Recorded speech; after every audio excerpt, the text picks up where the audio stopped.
Welcome, warriors and shield maidens, to VK Tales, your Skald, ready to take you on epic journeys through the icy fjords and blood-soaked battlefields of the Viking world. Before we begin, raise your mead horns and swear loyalty to our clan. Subscribe to the channel, tell us in the comments which village you're watching from, and raise your thumbs as a sign of approval to the gods and click the like button. Now settle in close to the fire, because the chill wind whipped at Thorvald's beard as he stood atop the craggy cliff overlooking Stormfjord. Below, the village bustled with life, longships bobbing gently in the protected waters of the fjord. Smoke rose from hearths, carrying the scent of roasting meat and pine. Children's laughter mingled with the rhythmic clang of the blacksmith's hammer. It was a scene of peace and prosperity, hard-won through years of Thorvald's leadership. He inhaled deeply, savoring the crisp air tinged with salt. This was his home, his legacy. Yet something gnawed at the edges of his contentment, a nagging unease he couldn't quite place. "Admiring your handiwork, brother?"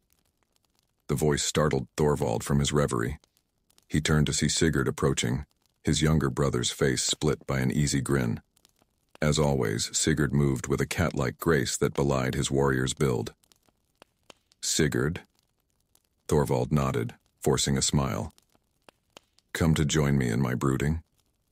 Sigurd chuckled, coming to stand beside him at the cliff's edge. "Someone has to drag you out of your own head now and then. The village won't run itself while you stare at the horizon."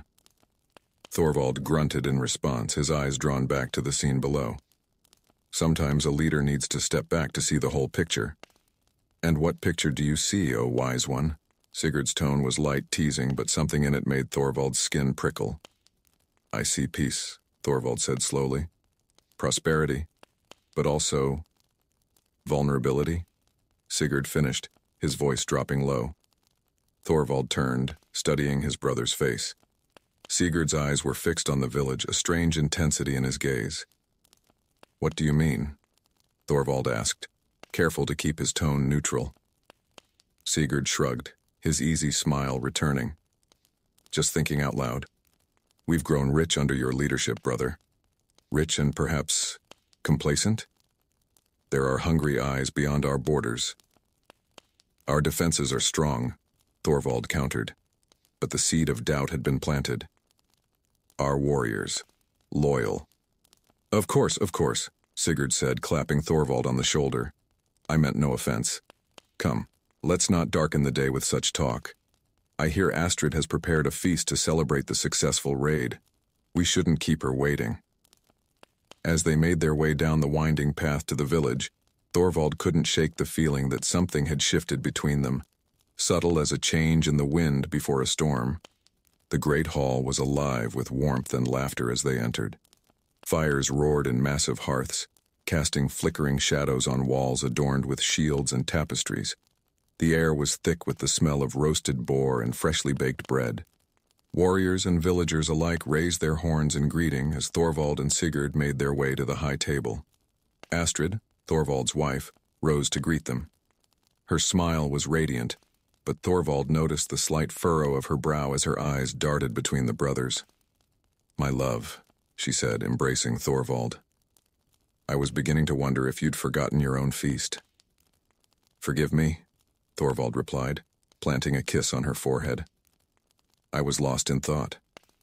"As usual," Sigurd added with a laugh. "If I hadn't fetched him, he might still be up on that cliff." Astrid's smile tightened almost imperceptibly. "Well, I'm glad you're both here now. Come, sit. The boar is getting cold." As they took their seats, Thorvald couldn't help but notice the way conversations hushed momentarily, only to resume with forced joviality. He caught snippets here and there. Raid was almost too easy.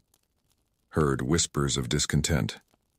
"Is it wise to flaunt our wealth so openly?"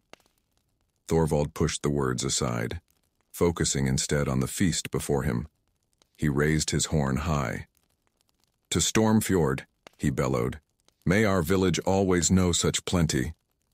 A roar went up from the gathered crowd, horns clashing together in celebration.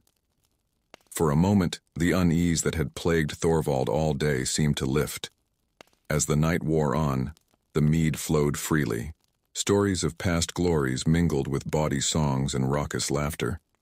Thorvald found himself relaxing, drawn into the warmth of community. It was late when he finally excused himself, the weight of drink and rich food making his steps heavy. Astrid had retired earlier, citing a headache. Thorvald made his way through the quiet streets, nodding to the night watchman as he passed. In the dim light of a guttering candle, Thorvald prepared for bed. As he moved to extinguish the flame, a flicker of white caught his eye. A small piece of parchment had been slipped under the door, unnoticed until now. With suddenly steady hands, Thorvald unfolded the note. The message was brief, written in a hand he didn't recognize. Beware the viper in your nest. Not all smiles hide friendship. Thorvald read the words again, his blood running cold despite the lingering effects of the mead. He glanced at the sleeping form of Astrid, then back to the note. Without hesitation, he held the parchment to the candle flame, watching as it curled and blackened. As the last ember died, Thorvald blew out the candle and climbed into bed. Sleep, however, proved elusive. His mind raced, replaying conversations and searching for hidden meanings in every interaction of the past weeks. In the darkness, shadows seemed to dance on the walls, taking on sinister shapes. The wind outside rose to a mournful howl, as if warning of the storm to come. Thorvald closed his eyes, trying to will himself to sleep, but the words of the note echoed in his mind. Beware the viper in your nest. As dawn's first light began to creep through the shutters, Thorvald finally drifted into an uneasy slumber. But even in his dreams, he could not escape the feeling that everything was about to change. The peace he had worked so hard to build for Stormfjord suddenly seemed as fragile as the ashes of the burned note, ready to crumble at the slightest touch. In his fitful sleep, Thorvald saw visions of battles yet to come, of betrayal and heartbreak. And through it all, a single question burned. Who was the viper? And how deep had its fangs already sunk into the heart of Stormfjord? The insistent pounding on the door jolted Thorvald from his restless slumber. Disoriented, he blinked in the dim light of dawn filtering through the shutters. Beside him, Astrid stirred, her hand reaching for his arm. "What is it?" she murmured, sleep still heavy in her voice. Before Thorvald could answer, the pounding came again, more urgent this time. He threw off the furs and strode to the door, yanking it open to reveal the pale, drawn face of his most trusted advisor, Bjorn. "My lord," Bjorn gasped, his eyes wide with fear. "You must come quickly. There's unrest in the village." Thorvald felt his stomach tighten.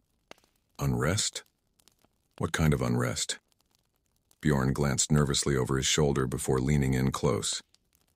"Whispers of betrayal, my lord. Secret meetings. Some speak of challenging your rule." The words hit Thorvald like a physical blow, bringing to mind the cryptic note from the night before. He clenched his jaw, forcing his voice to remain steady. "Who leads this descent?" Bjorn shook his head. "I don't know for certain, but there are rumors. Rumors that your brother—" "Enough." Thorvald cut him off, not wanting to hear the words spoken aloud. "Gather the council. Quietly. I'll be there shortly." As Bjorn hurried away, Thorvald turned to find Astrid already dressing, her face a mask of concern. "What will you do?" she asked softly. Thorvald began donning his own clothes, his movements sharp with tension. "What I must. Watch over our son, Astrid. Keep him close." She nodded, understanding the unspoken fear in his words. As Thorvald strapped on his sword, Astrid caught his arm. "Be careful, my love. These are dangerous times." He kissed her fiercely, then slipped out into the gray morning. The great hall stood empty and cavernous, the remnants of last night's feast still scattered about. Thorvald paced its length, his footsteps echoing in the silence. His mind raced, replaying conversations with Sigurd, searching for clues he might have missed. "You're up early, brother." Thorvald whirled, hand instinctively going to his sword hilt. Sigurd stood in the doorway. leaning casually against the frame, a half-eaten apple in his hand. "Trouble sleeping?" Sigurd asked, taking another bite of the apple. Thorvald forced his hand away from his weapon, struggling to keep his voice neutral. "There's always work to be done for a leader." Sigurd nodded, his eyes never leaving Thorvald's face. "Of course, the burden of rule and all that. You know, brother, if you ever need help shouldering that burden, I know where to find you." Thorvald finished perhaps too quickly. A flicker of something, amusement, challenge, passed across Sigurd's face. "Indeed you do." He tossed the apple core aside and stretched lazily. "Well, don't let me keep you from your work. I'm sure I'll see you later." As Sigurd sauntered away, Thorvald felt a chill run down his spine. Every word, every gesture, suddenly seemed loaded with hidden meaning. The village square was already bustling with activity, as Thorvald made his way through the streets. He nodded to villagers as he passed, acutely aware of how conversations hushed at his approach, only to resume in hurried whispers once he'd moved on. Near the well, he overheard a snatch of conversation that made him pause. Can't be true. Thorvald has always been fair. Fair, yes, but is he strong enough? These are uncertain times. Shh, he's coming this way. Thorvald approached the group, which quickly dispersed, avoiding his gaze. Only one remained, an old warrior named Halvard, who had fought alongside Thorvald's father. "Halvard," Thorvald greeted him. "What news from the docks?" The old man's weathered face creased with worry. "Strange ships on the horizon, my lord. Not close enough to identify, but... Halvard leaned in, his voice barely above a whisper. "There are those who say they fly Sigurd's personal banner." Thorvald's blood ran cold, but he kept his face impassive. "Thank you, Halvard. Keep watch and report anything unusual." As he continued through the village, Thorvald's mind raced. Could it be true? Had Sigurd truly gone so far as to bring in outside forces? The very thought of it made his stomach churn. Lost in his thoughts, Thorvald almost collided with a cloaked figure hurrying in the opposite direction. As they sidestepped each other, the figure's hood slipped, revealing a face Thorvald knew well, Eirik, one of Sigurd's closest friends.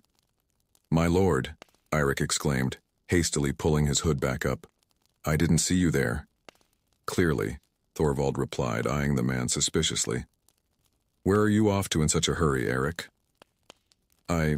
Just some errands for Sigurd, my lord. Nothing important." Eric's eyes darted nervously, refusing to meet Thorvald's gaze. "I see. And these errands require such secrecy?" Eric's laugh was forced, too high. "Secrecy? No. Just trying to keep warm in this chill." Thorvald nodded slowly. "Of course. Don't let me keep you from your errands." As Eric scurried away, Thorvald's hand clenched into a fist. The lies were becoming more blatant, the betrayal more obvious with each passing moment. Night fell swiftly, bringing with it a sense of foreboding that seemed to blanket the entire village. From his vantage point on the walls, Thorvald watched as cloaked figures slipped between houses, gathering in small groups before dispersing again. "It's happening, isn't it?" Bjorn's voice came softly from behind him. Thorvald didn't turn, his eyes still fixed on the movements below. "Yes. Whatever it is, it's coming to a head soon. What will you do?" Finally, Thorvald turned to face his advisor. In the torchlight, Bjorn's face looked haggard, etched with worry. "What I must," Thorvald replied, echoing his words to Astrid that morning. "To protect our people, even if it means..." He couldn't finish the thought. The idea of confronting Sigurd, of potentially having to... No. There had to be another way. "Gather our most loyal warriors," Thorvald commanded. "Quietly. Have them ready. But tell them nothing yet. I need to be certain before we act." As Bjorn hurried to comply, Thorvald turned his gaze back to the village. Somewhere down there, his brother was plotting against him. The brother he had grown up with, fought beside, trusted with his life. How had it come to this? A memory surfaced, unbidden. Sigurd, barely more than a boy, standing over their father's body after a raid gone wrong. "I'll make them pay," he had sworn, eyes burning with a fervor that had frightened Thorvald even then. "I'll make us so strong that no one will ever dare challenge us again." Had that moment been the seed of all this? Had Sigurd's ambition, his thirst for power, been growing all these years, nurtured by Thorvald's own success? As if summoned by his thoughts, a figure emerged from the shadows below, looking up at the walls. Even at this distance, Thorvald would know that silhouette anywhere. Sigurd raised a hand in greeting, and Thorvald found himself returning the gesture automatically. For a moment, just a moment, Thorvald allowed himself to hope. Perhaps it was all a misunderstanding. Perhaps the whispers and rumors were just that, baseless fears in uncertain times. Perhaps come morning he and Sigurd would laugh about this over breakfast as they had so many times before. But as Sigurd turned away, disappearing back into the shadows, Thorvald knew in his heart that everything had changed. The brother he knew was gone, replaced by a stranger wearing a familiar face. And when dawn broke, it would bring with it a reckoning that would change Stormfjord forever. With a heavy heart, Thorvald left his post on the wall, heading to make final preparations. Whatever came, he would face it as he had faced every challenge, with courage, honor, and the knowledge that he fought not for himself, but for the people who depended on him. As he walked, the wind carried whispers through the dark, promises and threats mingling into a symphony of betrayal. The calm was over. The storm was here. The first rays of dawn had barely touched the sky when the clash of steel shattered the morning silence. Thorvald bolted upright, sleep instantly banished by the unmistakable sounds of battle. He reached for his sword just as Astrid burst into the room. Their young son, Eric, clutched tightly to her chest. "Thorvald," she cried, fear etched across her face. "What's happening?" Before he could answer, the door crashed open again. Bjorn stumbled in, blood streaming from a gash above his eye. "My lord," he gasped, "we're under attack. Sigurd's followers. They're storming the village." Thorvald's heart clenched at the confirmation of his worst fears, but years of leadership kept his voice steady. "How many?" "At least 100, Bjorn replied, wiping blood from his eye. "Maybe more. They came from the ships we spotted yesterday." Thorvald nodded grimly, buckling on his armor with practiced speed. He turned to Astrid, whose face had gone pale with understanding. "Take Eric to the hidden cave," he commanded. "Stay there until I come for you." But Astrid began to protest. "No arguments," Thorvald cut her off, his tone softening as he added, "Please, my love, keep our son safe." Astrid swallowed hard, then nodded. She pressed a fierce kiss to Thorvald's lips before hurrying out, Eric's frightened whimpers fading as they disappeared down the hall. Thorvald turned to Bjorn. "Rally every warrior you can find. We meet in the square." As Bjorn rushed to obey, Thorvald strode out onto the balcony overlooking the village. The scene below was chaos. Fires blazed in several buildings, smoke rising thick and black against the dawn sky. The clash of weapons and screams of the wounded filled the air, and there, in the thick of it all, a familiar figure cut through the melee like a wolf among sheep. Sigurd, his sword gleaming red in the firelight, led his warriors with a ferocity that sent chills down Thorvald's spine. Rage boiled up within him, hot and sudden. "Sigurd!" he roared, his voice carrying over the din of battle. For a moment, everything seemed to pause. Sigurd looked up, his eyes meeting Thorvald's across the distance. A slow, terrible smile spread across his face. "Brother!" Sigurd called back, his voice dripping with mock cordiality. "So good of you to join us. I was beginning to think you'd sleep through your own downfall." Thorvald's hand tightened on his sword hilt. "Why, Sigurd?" he demanded. "Why betray your own people?" Sigurd's laugh was cold and sharp as a blade. "My people? Oh no, brother. These are your people, the ones who've grown fat and complacent under your weak rule. I'm here to remind them what true Viking strength looks like." With that, Sigurd raised his sword high. "For glory and power," he shouted, "take the village, and bring me Thorvald's head."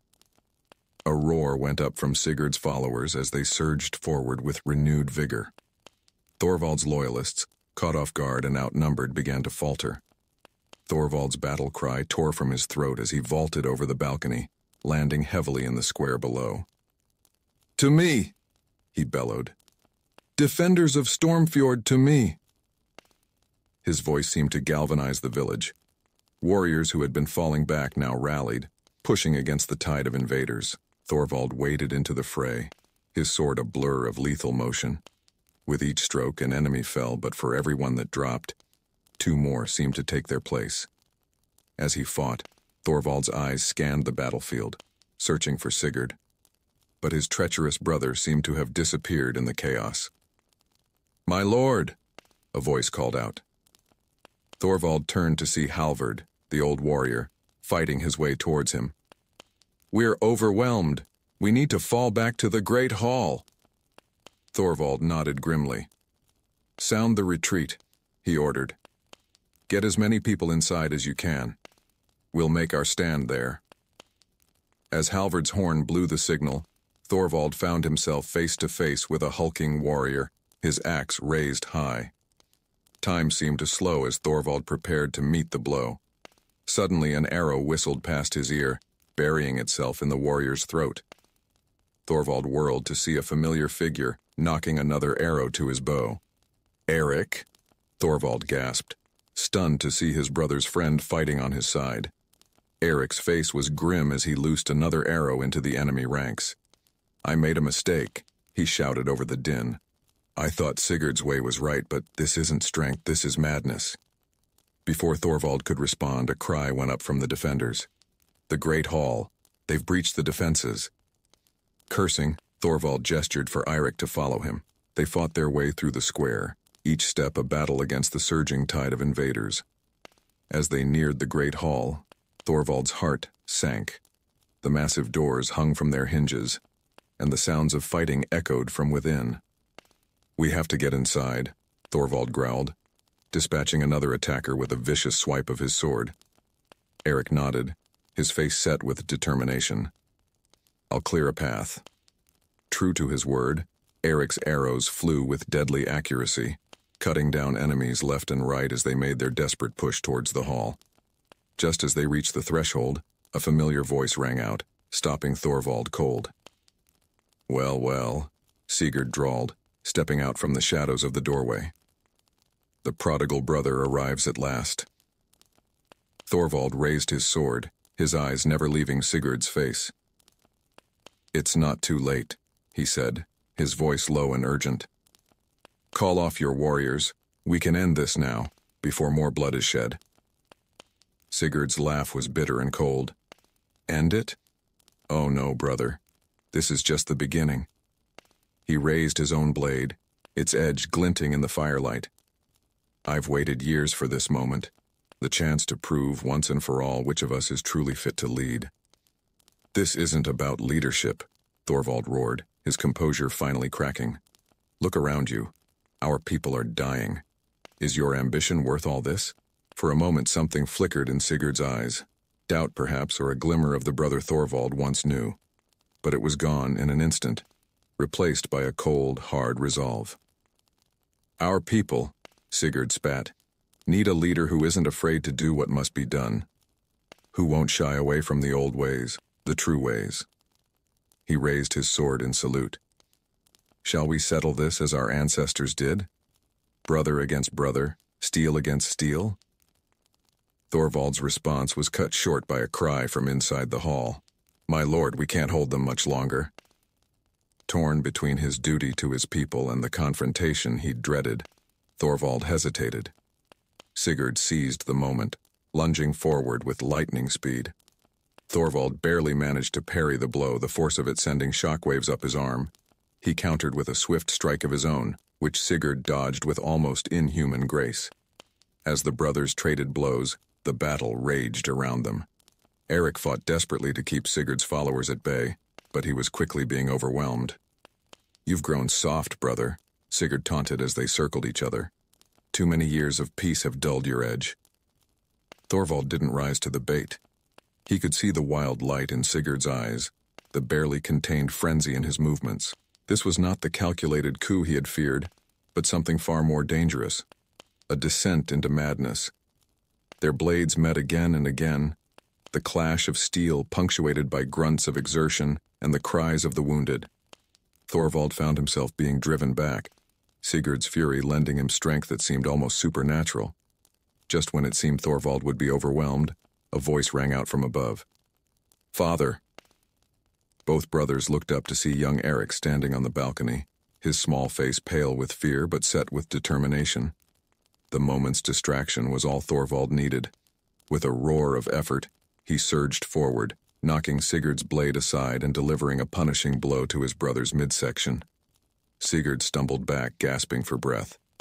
For a moment, the brothers stood frozen, each waiting for the other to make a move. Then, from the harbor, a horn blew. 3 long blasts. Sigurd's face split into a feral grin. "Ah," he panted. "It seems my reinforcements have arrived. This isn't over, brother. Not by a long shot." Before Thorvald could stop him, Sigurd whistled sharply. A group of his warriors immediately broke off from the main fight, forming a protective circle around him. As they retreated towards the docks, Sigurd called out one last time, "Enjoy your hollow victory, Thorvald. The real battle is yet to come." As Sigurd and his core followers melted away into the chaos, Thorvald turned his attention back to the defense of the Great Hall. The tide of battle had shifted, with the defenders slowly pushing back the invaders. But as he surveyed the scene of destruction, the burning buildings, the bodies littering the square, the faces of his people twisted with fear and grief, Thorvald knew that nothing would ever be the same. The betrayal had cut deep, leaving wounds that would not easily heal. As the last of Sigurd's forces were driven from the village or surrendered, Thorvald climbed the steps to the balcony where Eric still stood. He gathered his son in his arms, holding him tight as he looked out over the smoking ruins of Stormfjord. The battle was won, but at a terrible cost. And somewhere out there, beyond the fjord, Sigurd was waiting, planning. The war, Thorvald knew with grim certainty, had only just begun. The acrid smell of smoke hung heavy in the air as Thorvald surveyed the great hall. What was once a place of feasting and celebration now stood as a makeshift fortress, its doors barricaded with overturned tables and whatever else the defenders could find. The wounded lay groaning on improvised pallets, while those still able to fight stood guard at every window and crack in the walls. "My lord," Bjorn approached, his face streaked with soot and blood. "We've accounted for everyone. We have about 50 warriors fit to fight, another 30 too wounded to be of much use." Thorvald nodded grimly. "And the villagers?" "Most made it inside. Some..." Bjorn's voice faltered. "Some didn't make it." A heavy silence fell between them, broken only by the distant sounds of fighting outside. Sigurd's forces, though pushed back, still held much of the village. "What of Astrid and Eric?" Thorvald asked, his voice low. "Safe in the hidden cave, as you ordered," Bjorn assured him. "I sent Halvard to guard them personally." Thorvald allowed himself a small sigh of relief. At least his family was safe for now. He turned his attention back to the matter at hand. "What's our situation with supplies?" Bjorn's face tightened. "Not good.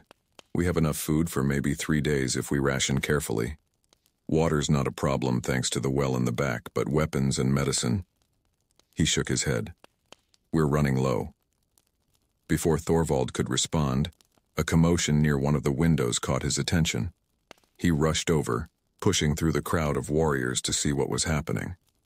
Through a gap in the barricade, he could see 2 figures struggling in the square outside. With a start, he recognized them.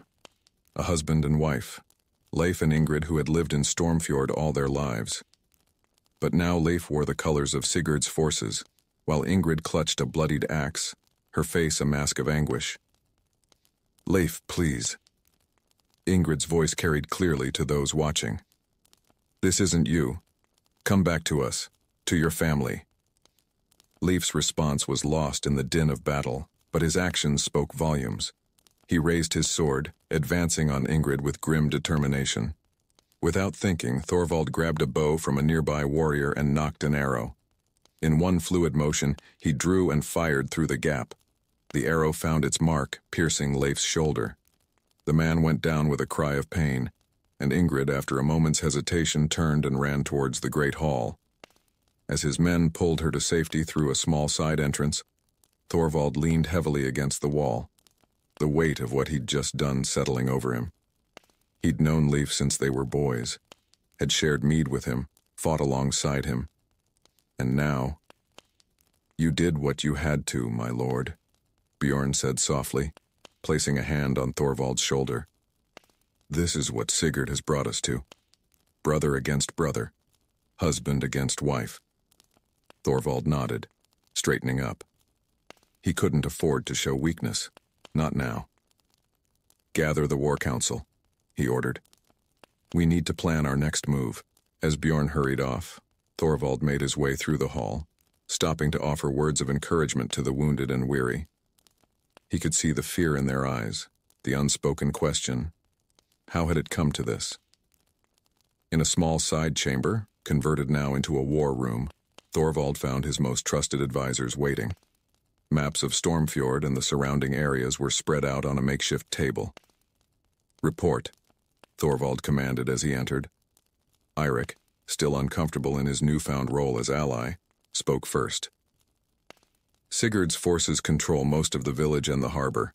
They're regrouping, probably waiting for those reinforcements we heard earlier." "Any word on where those ships might have come from?"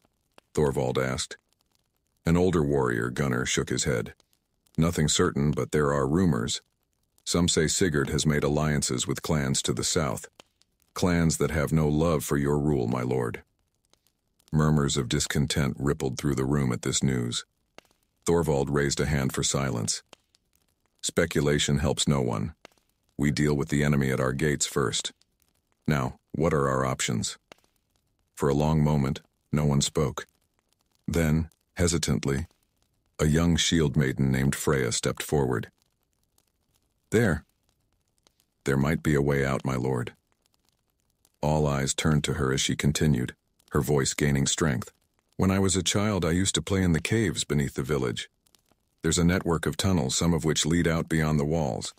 If we could find one of those, we could slip past Sigurd's forces," Thorvald finished, hope kindling in his chest for the first time since the battle began. "Freya, you're brilliant. Can you guide us through these tunnels?" Freya nodded, though uncertainty flickered across her face. I think so, my lord. It's been many years, but I believe I can remember the way." "Good. Bjorn, take a small team and scout these tunnels. If they're clear, we'll evacuate the wounded and children first, then—" "My lord." The cry came from outside the chamber. A moment later, a blood-soaked warrior burst in. "Sigurd, he's asking to parley. He's outside the gates right now." Thorvald's jaw clenched. Part of him wanted nothing more than to face his brother, to end this madness once and for all. But the leader in him knew he couldn't risk it, not when they might have found a way out. "Ignore him," Thorvald began. But Eirik interrupted. "Wait," the former traitor said, his eyes gleaming with an idea. "This could be an opportunity.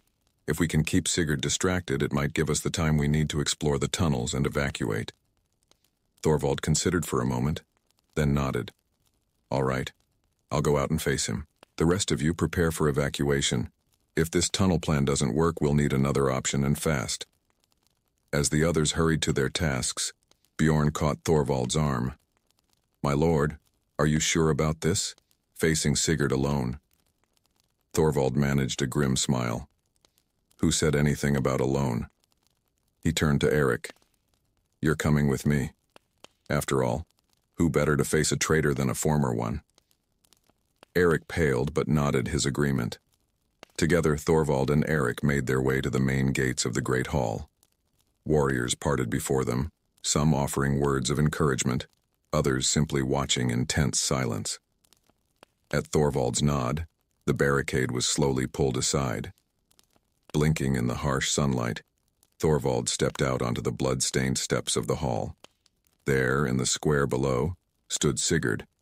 He was flanked by a handful of his most loyal warriors, his armor splattered with blood, a cruel smile playing on his lips. "Brother," Sigurd called out, his voice dripping with false cheer. "How kind of you to grace us with your presence. I was beginning to think you'd lost your nerve."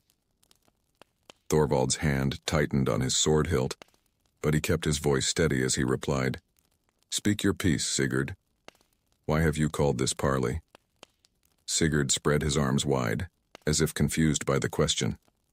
"Why, to offer you a chance at mercy, of course. Surrender now. Acknowledge me as the true leader of Stormfjord, and I'll ensure your death is quick and painless." A growl of anger rose from the defenders behind Thorvald, but he held up a hand to quiet them. "And if I refuse? Then," Sigurd's voice hardened, all pretense of friendliness dropping away, "I will tear down these walls stone by stone. I will put every man, woman, and child inside to the sword, and you, brother, will watch it all before I grant you the mercy of death." For a long moment, silence reigned. Then, to everyone's surprise, Thorvald laughed. It was a harsh, bitter sound that echoed across the square. "Oh, Sigurd," he said, shaking his head. "You never did understand, did you? Leadership isn't about power or fear. It's about responsibility, about putting the needs of your people before your own ambitions." Sigurd's face twisted with rage. "Spare me your lectures. Your weakness has made Stormfjord a laughingstock among the clans. I'm here to restore us to glory." "Glory?" Thorvald gestured to the burning buildings, the bodies littering the ground. "Is this your idea of glory, brother? Look around you. These are your people you're destroying, the very ones you claim to want to lead." For just a moment, Thorvald thought he saw a flicker of doubt cross Sigurd's face, but it was gone in an instant, replaced by a mask of cold determination. "Enough talk," Sigurd snarled. "You have until nightfall to surrender. After that—" He left the threat hanging in the air as he turned and strode away, his warriors following close behind. As Thorvald watched his brothers retreating back, he felt a deep weariness settle over him. How had it come to this? Where had he gone wrong? "My lord," Eric's voice broke through his thoughts. "We should get back inside. There's much to do if we're to be ready by nightfall." Thorvald nodded, turning back towards the hall. As he did, his eyes caught something moving in a nearby alley. A flash of familiar blonde hair, a glimpse of a face he knew all too well. His heart nearly stopped. "Astrid," he whispered. But before he could investigate further, a cry went up from inside the hall. "Enemies approaching from the east!" With one last, longing look towards the alley, Thorvald hurried back inside. The fate of Stormfjord hung in the balance, and he couldn't afford any distractions, no matter how dear they might be to his heart. As the great doors swung shut behind him, Thorvald steeled himself for what was to come. Whether through secret tunnels or desperate last stands, the next few hours would determine the future of everything he held dear. And he was determined to face whatever came with the courage and honor befitting a true leader of Stormfjord. The sun hung low on the horizon, painting the sky in hues of blood and fire. Thorvald stood at the threshold of the great hall, his hand resting on the weathered wood of the door. Behind him, the sounds of frantic preparation filled the air, the scrape of stone on blade as weapons were sharpened, the low murmur of prayers to the old gods, the muffled sobs of those saying what might be their final goodbyes. "My lord," Bjorn's voice came from behind him. "The tunnels. They're blocked, cave-ins from the fighting. Freya says it would take days to clear them." Thorvald closed his eyes, letting out a long, slow breath. Their last hope of escape, gone. He turned to face his loyal advisor, seeing the fear and exhaustion etched in every line of the man's face. "Then we fight," Thorvald said simply. Bjorn nodded, a grim smile touching his lips. "To the death, if need be." "To the death," Thorvald agreed. He clasped Bjorn's shoulder, looking past him to the gathered defenders. Men and women, young and old, all looking to him for leadership, for hope. Gather everyone. It's time. As Bjorn moved to obey, Thorvald stepped out onto the blood-stained steps of the hall. The village lay before him, a scene of devastation. Fires still smoldered in some buildings, and the bodies of the fallen lay where they had dropped, a grim testament to the day's brutality. And there, in the center of it all, stood Sigurd. His brother's armor glinted in the dying light, his sword already drawn and ready. "So," Sigurd called out, his voice carrying easily across the square, "the mighty Thorvald emerges at last.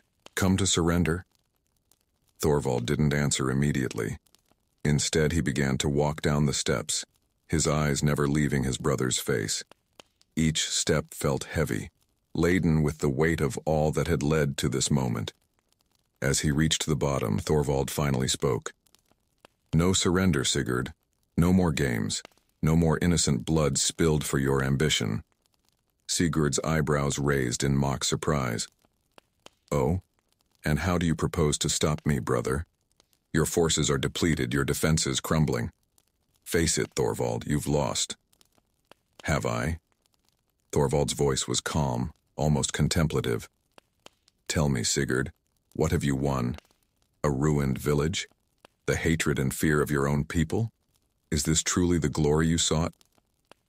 For a moment something flickered in Sigurd's eyes. Doubt, perhaps, or a glimmer of the brother Thorvald once knew. But it was gone in an instant, replaced by a cold, hard resolve. "Enough talk," Sigurd snarled. He raised his sword, pointing it at Thorvald's heart. "Let's end this as our ancestors would have. You and me, brother. Steel against steel. The victor claims Stormfjord." A murmur ran through the gathered crowds, both Sigurd's forces and the defenders watching from the hall. Thorvald could feel their eyes on him, waiting for his response. Slowly, deliberately, Thorvald drew his own sword. The blade sang as it left its sheath, the sound ringing out in the sudden silence that had fallen over the square. "So be it," Thorvald said. "But know this, brother. Whatever happens here, whatever the outcome, Stormfjord will never truly be yours. Not while you rule through fear and betrayal." Sigurd's response was a wordless roar as he charged forward, his sword arcing through the air in a vicious overhead strike. Thorvald met the blow with his own blade, the clash of steel echoing off the buildings around them. The duel had begun. Sigurd pressed his attack, each strike fueled by years of pent-up resentment and ambition. Thorvald found himself driven back, forced to give ground under the relentless assault. "You were always the golden child," Sigurd spat between blows. "Father's favorite, the village's beloved leader. Well, no more." Thorvald didn't waste breath on a reply. He focused on defense, on finding the rhythm of Sigurd's attacks.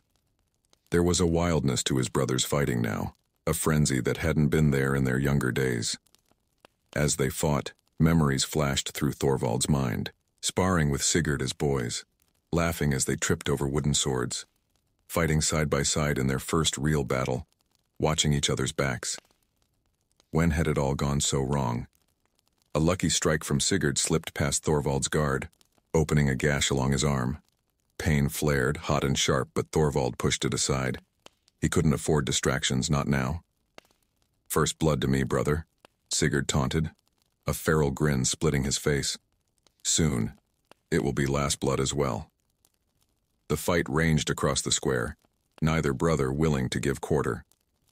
Thorvald found himself with his back to the well, the stone cool against his sweat-soaked tunic. Sigurd pressed his advantage, his blade a blur of motion. "You're slowing down, Thorvald. All those years of soft living catching up to you?" Instead of answering, Thorvald suddenly dropped low, Sigurd's sword whistling over his head. In the same motion, he scooped up a handful of dirt and flung it into his brother's face. Sigurd stumbled back, cursing and wiping at his eyes. "Tricks and deception," he snarled. "Is this how the great Thorvald fights?" "I fight to win," Thorvald replied grimly. "For my people, for Stormfjord." He pressed his own attack now, driving Sigurd back with a flurry of strikes. But even half-blinded, his brother was a formidable opponent. Sigurd parried and countered, his movements guided by instinct and years of training. The sun had dipped below the horizon, the square now lit only by the flickering light of torches and burning buildings. Shadows danced around the dueling brothers, lending an otherworldly quality to the scene. Both men were tiring now, their movements slower, less precise. Blood flowed from a dozen small cuts on each of them, their armor dented and scraped. "It doesn't have to end this way, Sigurd," Thorvald said, his voice rough with exertion. "We can still stop this madness, rebuild together." Sigurd's laugh was bitter and cold, always the peacemaker, always trying to find the middle ground. "When will you learn, brother? There is no middle ground. There is only victory or death." With that, Sigurd launched into a final desperate assault. His sword became a whirlwind of steel, each strike aimed to kill. Thorvald found himself driven back once more, barely able to keep up with the onslaught. A misstep on the uneven ground nearly proved fatal. Thorvald stumbled, his guard dropping for just a moment. Sigurd's blade flashed in, aiming for his exposed neck. Time seemed to slow. Thorvald saw the triumph in his brother's eyes, the certainty of victory. He saw the faces of his people watching from the hall, their hope fading. He thought of Astrid and Eric, waiting in the hidden cave, unaware of the fate about to befall them. No, it couldn't end like this. With a surge of strength born of desperation, Thorvald twisted away from the killing blow. Sigurd's sword scraped along his armor, throwing sparks into the night air. In the same motion, Thorvald brought his own blade up and around in a sweeping arc. The sound of steel striking steel rang out, followed by a clatter, as Sigurd's sword flew from his hand, landing several feet away. Silence fell over the square. Sigurd stood there, disarmed and disbelieving, staring at his empty hand as if it had betrayed him. Thorvald's sword hovered at his brother's throat, its tip barely touching skin. Both men were breathing heavily, the exertion of the duel catching up with them. "It's over, Sigurd," Thorvald said softly. "Yield, please." For a long moment, Sigurd didn't move. Then, slowly, a change came over his face.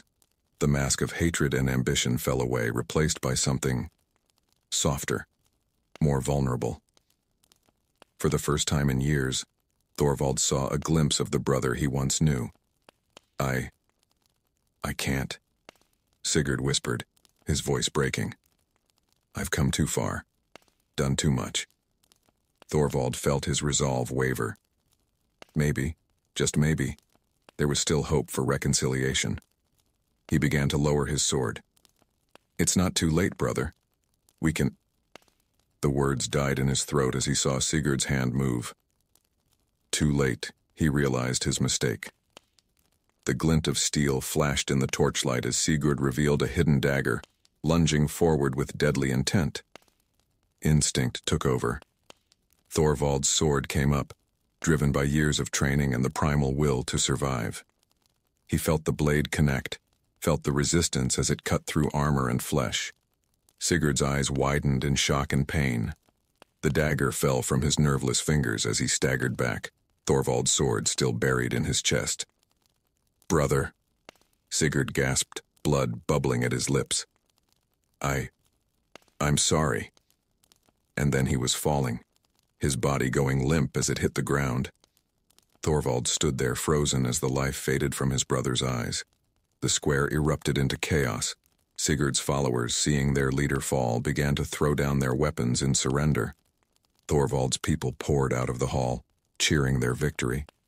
But Thorvald heard none of it. He knelt beside Sigurd's body, cradling his brother's head in his lap. Tears he didn't know he had left fell freely, mixing with the blood on Sigurd's armor. "I'm sorry too," Thorvald whispered. "I failed you, brother. I failed us both." As the sounds of celebration grew around him, Thorvald remained there, mourning not just for Sigurd, but for the brotherhood they had lost, for the future that might have been. The battle was won, but the cost, The cost was higher than he could have ever imagined. In the light of the dying fires, the leader of Stormfjord wept for all that had been lost, and for the long, difficult path of healing that lay ahead. The celebrations had died down, leaving an eerie silence in their wake. Thorvald stood alone in the center of the village square, the weight of his brother's body long since removed, but the heaviness in his heart remaining. The first light of dawn was beginning to creep over the horizon, casting long shadows across the devastation that surrounded him. Bjorn approached cautiously, his footsteps echoing in the stillness. "My lord," he said softly, "the people await your words. They need guidance, reassurance."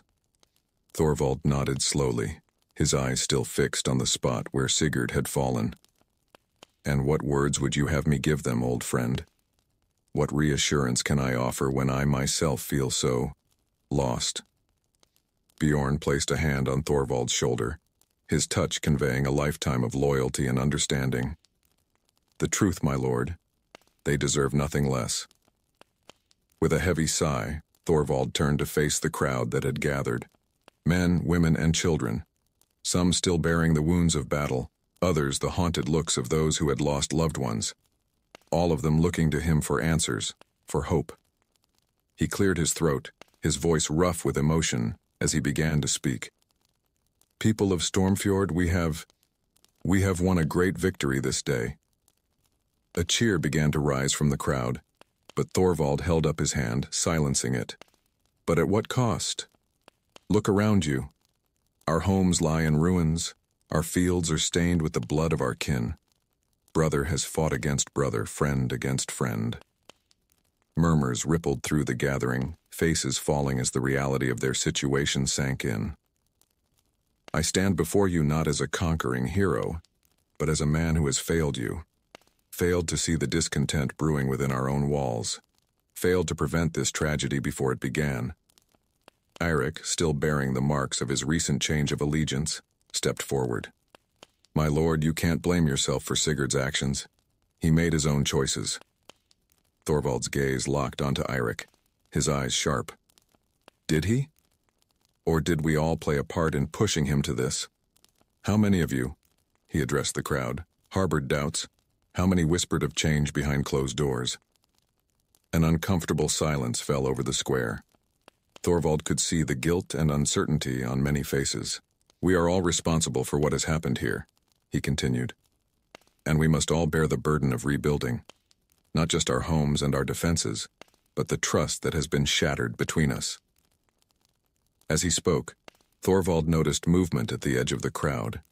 His heart leapt as he recognized Astrid, emerging from hiding with young Eirik clutched tightly to her chest. Their eyes met across the distance, a world of unspoken emotions passing between them. Thorvald took a deep breath, drawing strength from their presence. The path ahead will not be easy. We have enemies beyond our walls, who will see our weakness as an opportunity. We have wounds, both physical and emotional, that will take time to heal. He paused, his gaze sweeping over the assembled villagers. "But we are Stormfjord. We have weathered countless storms before, and we will weather this one. Together." A ripple of agreement passed through the crowd, heads nodding, determination replacing despair on many faces. "So I ask you now."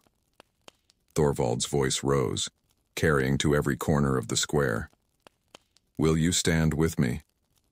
Will you work to rebuild not just our village, but the bonds of trust and kinship that make us who we are?" The response was immediate and overwhelming. Cheers erupted. Weapons were raised in salute. For a moment, Thorvald allowed himself to feel a glimmer of hope, but as the noise died down, a single voice cut through the air. "And what of the traitors among us?" All eyes turned to the speaker, a grizzled warrior named Gunnar. He stood with arms crossed, his face a mask of anger and suspicion. "What of those who sided with Sigurd?" Gunnar continued, his voice growing louder.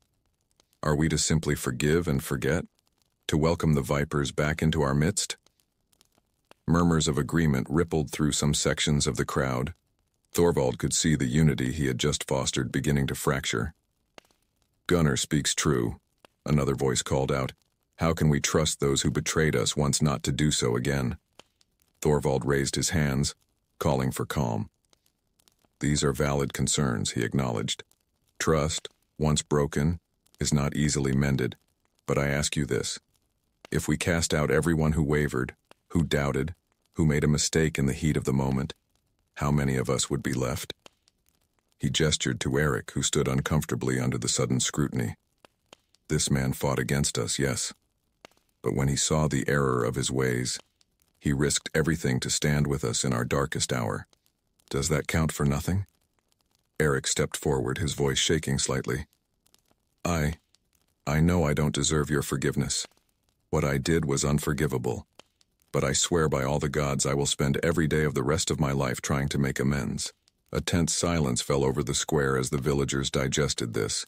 Thorvald could see the conflict on many faces, the desire for vengeance warring with the need for unity.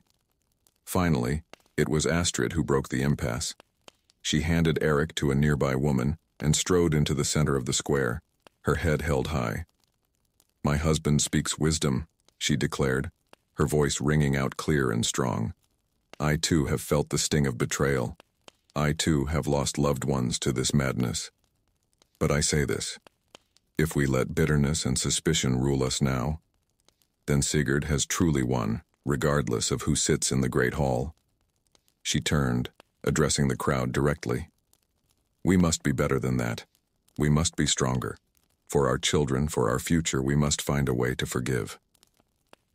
Thorvald felt a surge of pride and love for his wife. He stepped forward, taking her hand in his. Astrid speaks the truth, he said. The road ahead will not be easy. There will be times when old wounds reopen, when trust is tested. But if we face these challenges together, with open hearts and clear minds, we can emerge stronger than ever before. He turned to Gunnar and the others who had voiced their doubts. I'm not asking you to forget. I'm asking you to give yourselves, a chance to heal. Can you do that?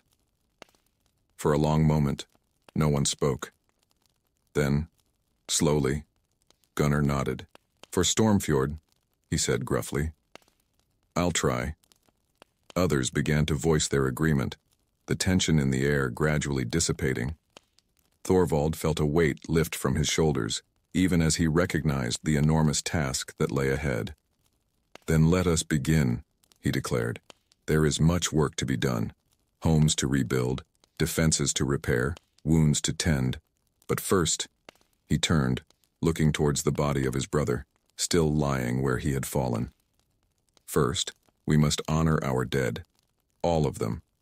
For in death, the divisions that separated us in life no longer matter. As the villagers began to disperse, preparing for the solemn task ahead, Thorvald felt a tug at his sleeve.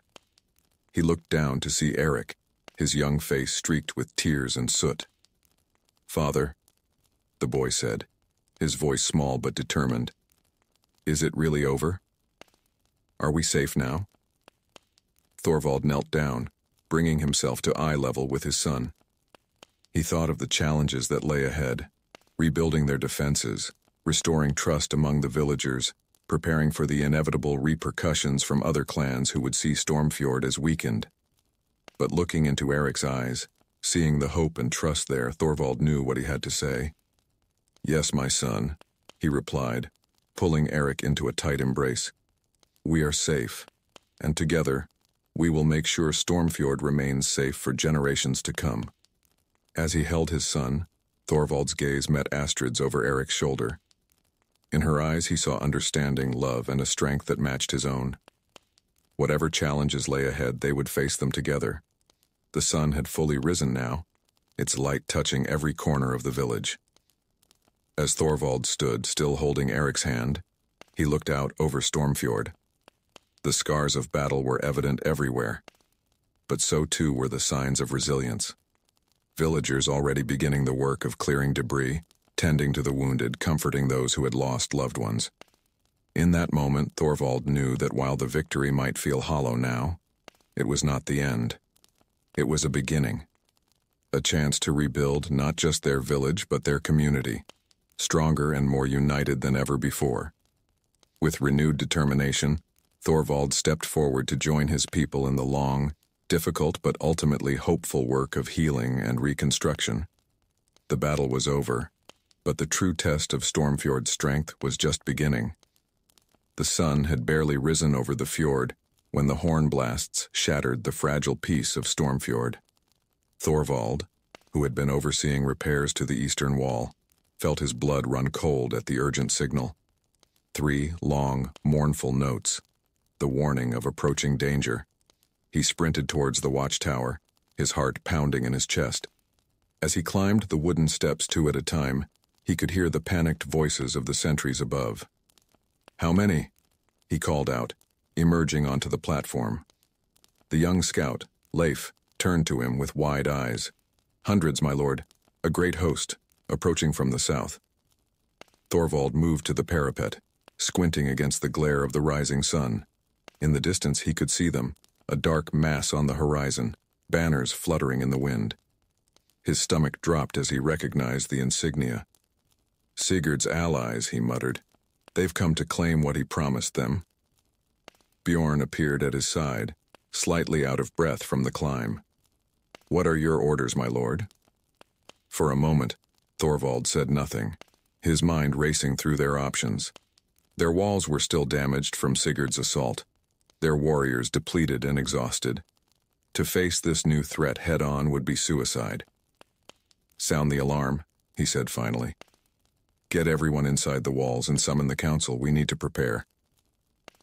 As Bjorn hurried to obey, Thorvald took one last look at the approaching army. They had perhaps a few hours before the enemy reached their gates. It would have to be enough.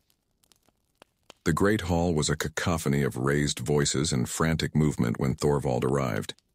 He made his way to the high table, where the remaining village elders and warriors had gathered. "Silence!"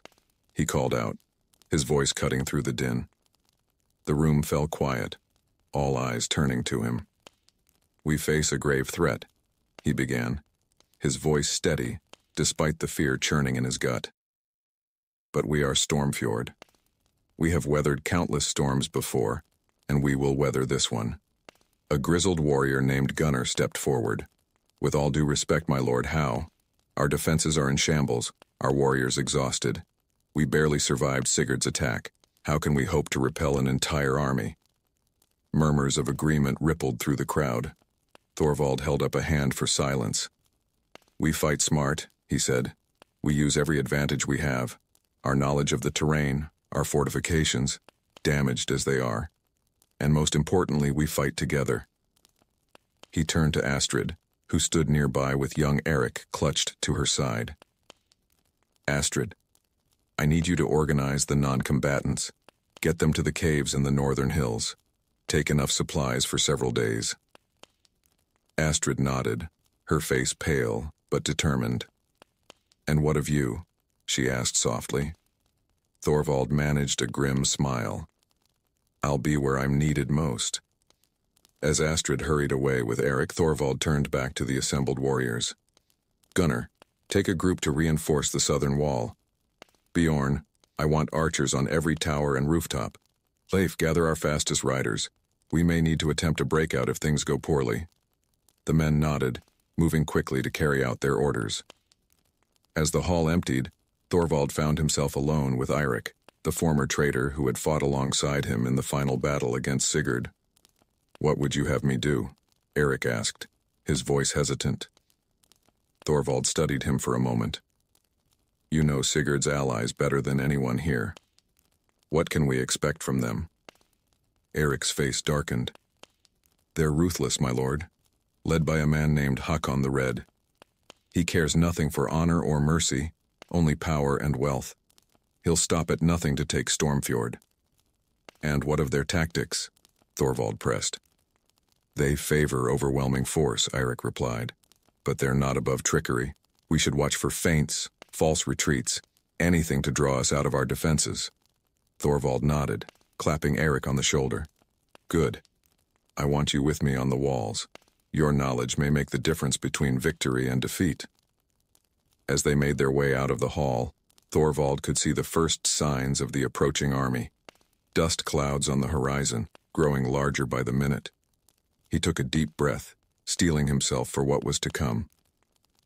"To the walls," he called out, his voice carrying across the village. "Every able-bodied man and woman, to the walls." The next few hours were a blur of frantic preparation. Thorvald moved along the battlements, checking defenses, offering words of encouragement to his people. Many looked terrified, and he couldn't blame them.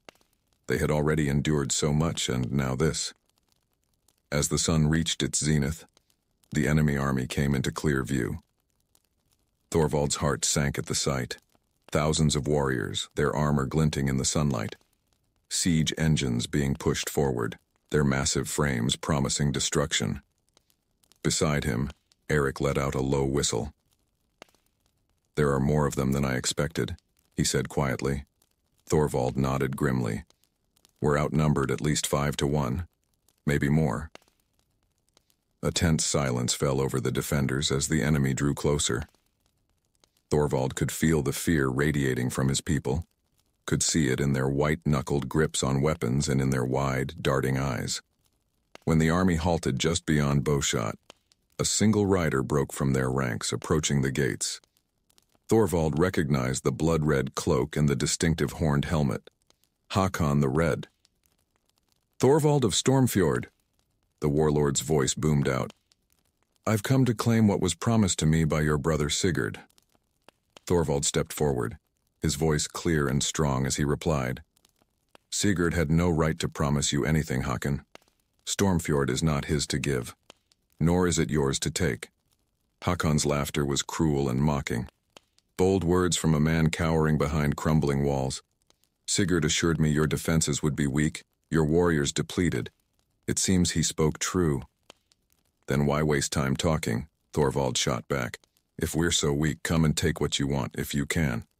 A ripple of nervous energy passed through the defenders at Thorvald's challenge, but he knew they needed this show of strength, needed to believe their leader was unafraid. Hakon's eyes narrowed. "Very well. I'll give you one chance to surrender. Open your gates, swear fealty to me, and I'll spare your people. Resist, and I'll put every last man, woman, and child to the sword." Thorvald didn't hesitate. "We are Stormfjord. We bow to no one." With a snarl of rage, Hakon wheeled his horse around and galloped back to his lines. Moments later, a horn blast echoed across the field. The attack had begun. "Archers!" Thorvald roared. "Make every arrow count!" A hail of arrows arced through the air, finding targets among the charging enemy. But for every warrior that fell, 2 more took their place. The first wave crashed against the walls like a tide of steel and flesh. "Hold the line," Thorvald shouted, his voice nearly drowned out by the cacophony of battle. "Don't let them gain a foothold." For hours the battle raged. Thorvald moved along the walls, lending his sword where it was needed most, rallying his people with words of encouragement. But even as they fought with desperate courage, he could see their defenses slowly crumbling. As night fell, Hakon called his forces back. The respite was brief but welcome, giving the defenders a chance to tend to their wounded and shore up their battered fortifications. In the flickering torchlight, Thorvald gathered his advisors. "We can't withstand another day like this," Gunnar said, his voice grim. "Our numbers are too few, our walls too weak." "What choice do we have?" Bjorn countered. "We fight or we die." Thorvald remained silent, his mind racing. Then, slowly, an idea began to form. It was desperate, perhaps even foolish, but it might be their only chance. "Eirik," he said suddenly, "you said Hakon favors overwhelming force but isn't above trickery, correct?" Eirik nodded, a look of confusion on his face. "Yes, but—" "Then perhaps it's time we tried some trickery of our own," Thorvald interrupted. He leaned in close, lowering his voice. "Here's what we're going to do." As dawn broke, Hakon's forces resumed their assault with renewed fury. But this time something was different. The defenders seemed disorganized, their responses sluggish. Gaps appeared in their lines, tempting opportunities that hadn't existed the day before. From his position on the battlefield, Hakon grinned savagely. "They're breaking. He roared to his lieutenants. "Push forward. Take the gates." His warriors surged ahead, sensing victory. As they neared the walls, a section of the defenses suddenly collapsed, creating a breach. With triumphant cries, Haakon's men poured through the opening. But as they entered the village, they found it eerily empty. No defenders rushed to meet them. No civilians fled in terror. It was as if Stormfjord had been abandoned. Haakon frowned, a sense of unease growing in his gut. "Something's not right," he muttered. "Where are they?" His answer came in the form of a deafening roar. From hidden positions throughout the village, Thorvald's warriors erupted. What had seemed like a disorganized retreat was revealed as a carefully laid trap. Caught off guard and suddenly surrounded, Haakon's men found themselves fighting for their lives. The narrow streets of Stormfjord, which they had expected to work to their advantage, now became killing grounds. Thorvald himself led a charge from the Great Hall, cutting through the enemy ranks like a scythe through wheat. "For Stormfjord," he bellowed, his voice inspiring his people to even greater feats of courage. As the tide of battle turned, Haakon realized the depth of his mistake. He had underestimated Thorvald, had fallen for the very kind of trickery he himself often employed. With a snarl of frustration, he began to retreat, hoping to regroup outside the walls. But Thorvald had anticipated this move. As Haakon and his remaining forces neared the breach, they found their path blocked. Eirik stood at the head of a group of warriors, his bow drawn and aimed directly at Haakon's heart. "It's over, Haakon," Thorvald called out, his sword red with enemy blood. "Surrender and I'll spare what's left of your men." For a long moment, Haakon said nothing, his eyes darting around like a cornered animal. Then, with a roar of defiance, he charged directly at Thorvald. The two leaders met in a clash of steel, their blades ringing out in the sudden silence that had fallen over the battlefield. Haakon was a fearsome warrior, his strength and skill evident in every strike. But Thorvald had something the warlord lacked, a reason to fight beyond mere conquest. With a final, decisive blow, Thorvald disarmed Haakon, sending the warlord's sword spinning away. Haakon fell to his knees, looking up at Thorvald with a mixture of hatred and grudging respect. "Well," he spat. "Finish it." Thorvald stood over him, his sword raised.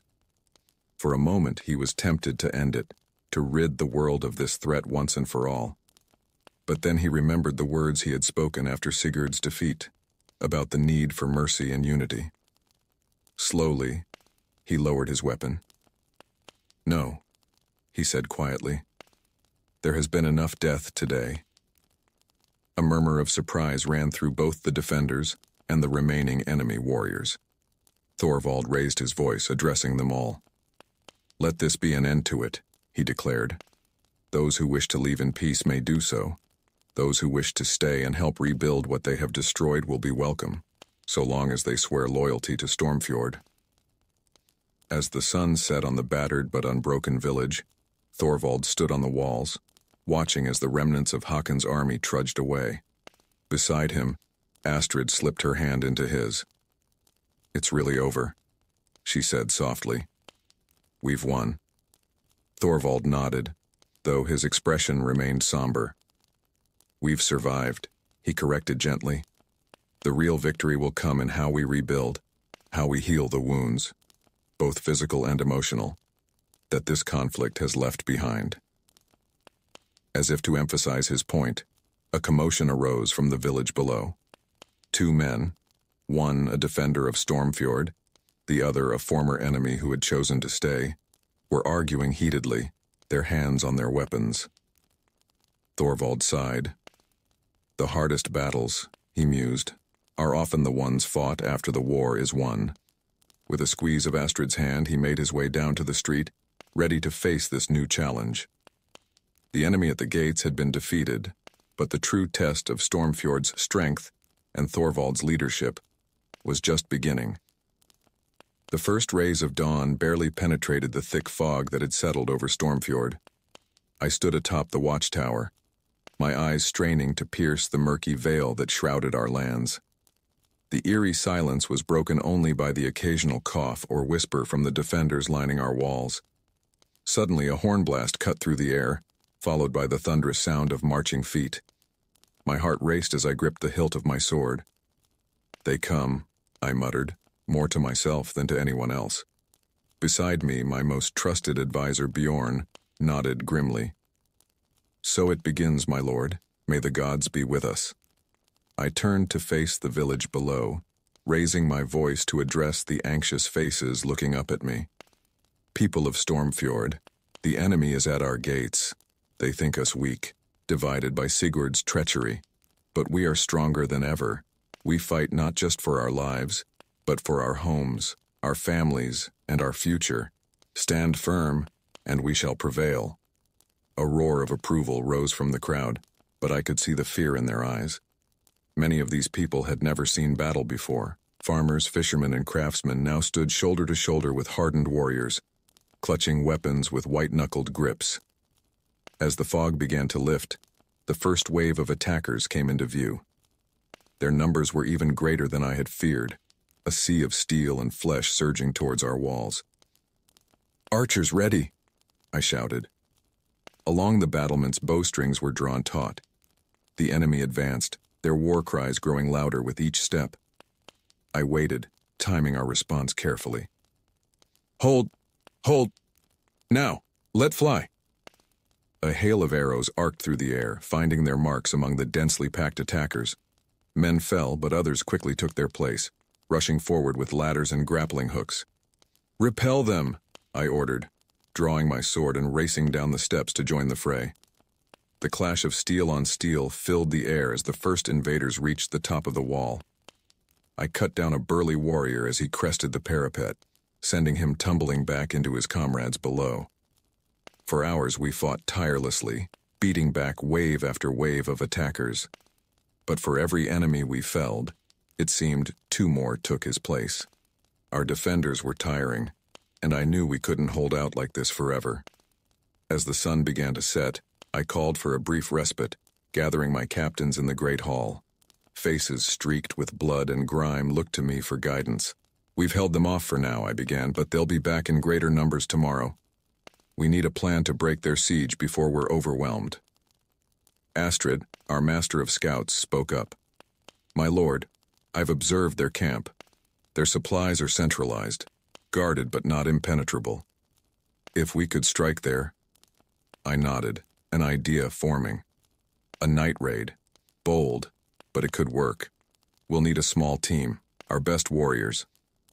"I'll lead it," volunteered Eric, my most skilled fighter. "No," I said, shaking my head.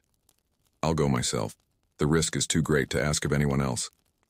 Protests erupted around the table, but I silenced them with a raised hand. "My decision is final. Prepare the men. We move at midnight." As the others filed out to make preparations, Bjorn lingered behind. "My lord, I must advise against this. You're too valuable to risk on such a dangerous mission." I clasped his shoulder, appreciating his concern. "I understand, old friend, but I can't ask my people to take risks I'm not willing to face myself. This is the only way." Night fell, and under the cover of darkness, I led a small group of warriors out through a hidden postern gate. We crept through the shadows, our hearts pounding as we approached the enemy camp. The raid was chaotic, but effective. We set fire to their supply wagons, sabotaged their siege engines, and sowed confusion in their ranks. As alarms rang out and soldiers scrambled to respond, we melted back into the night, racing for the safety of our walls. I allowed myself a grim smile as I watched the enemy camp burn, but my satisfaction was short-lived. As we approached Stormfjord, I could hear the sounds of battle. A group of attackers had used our absence to launch their own raid, breaching a section of the wall.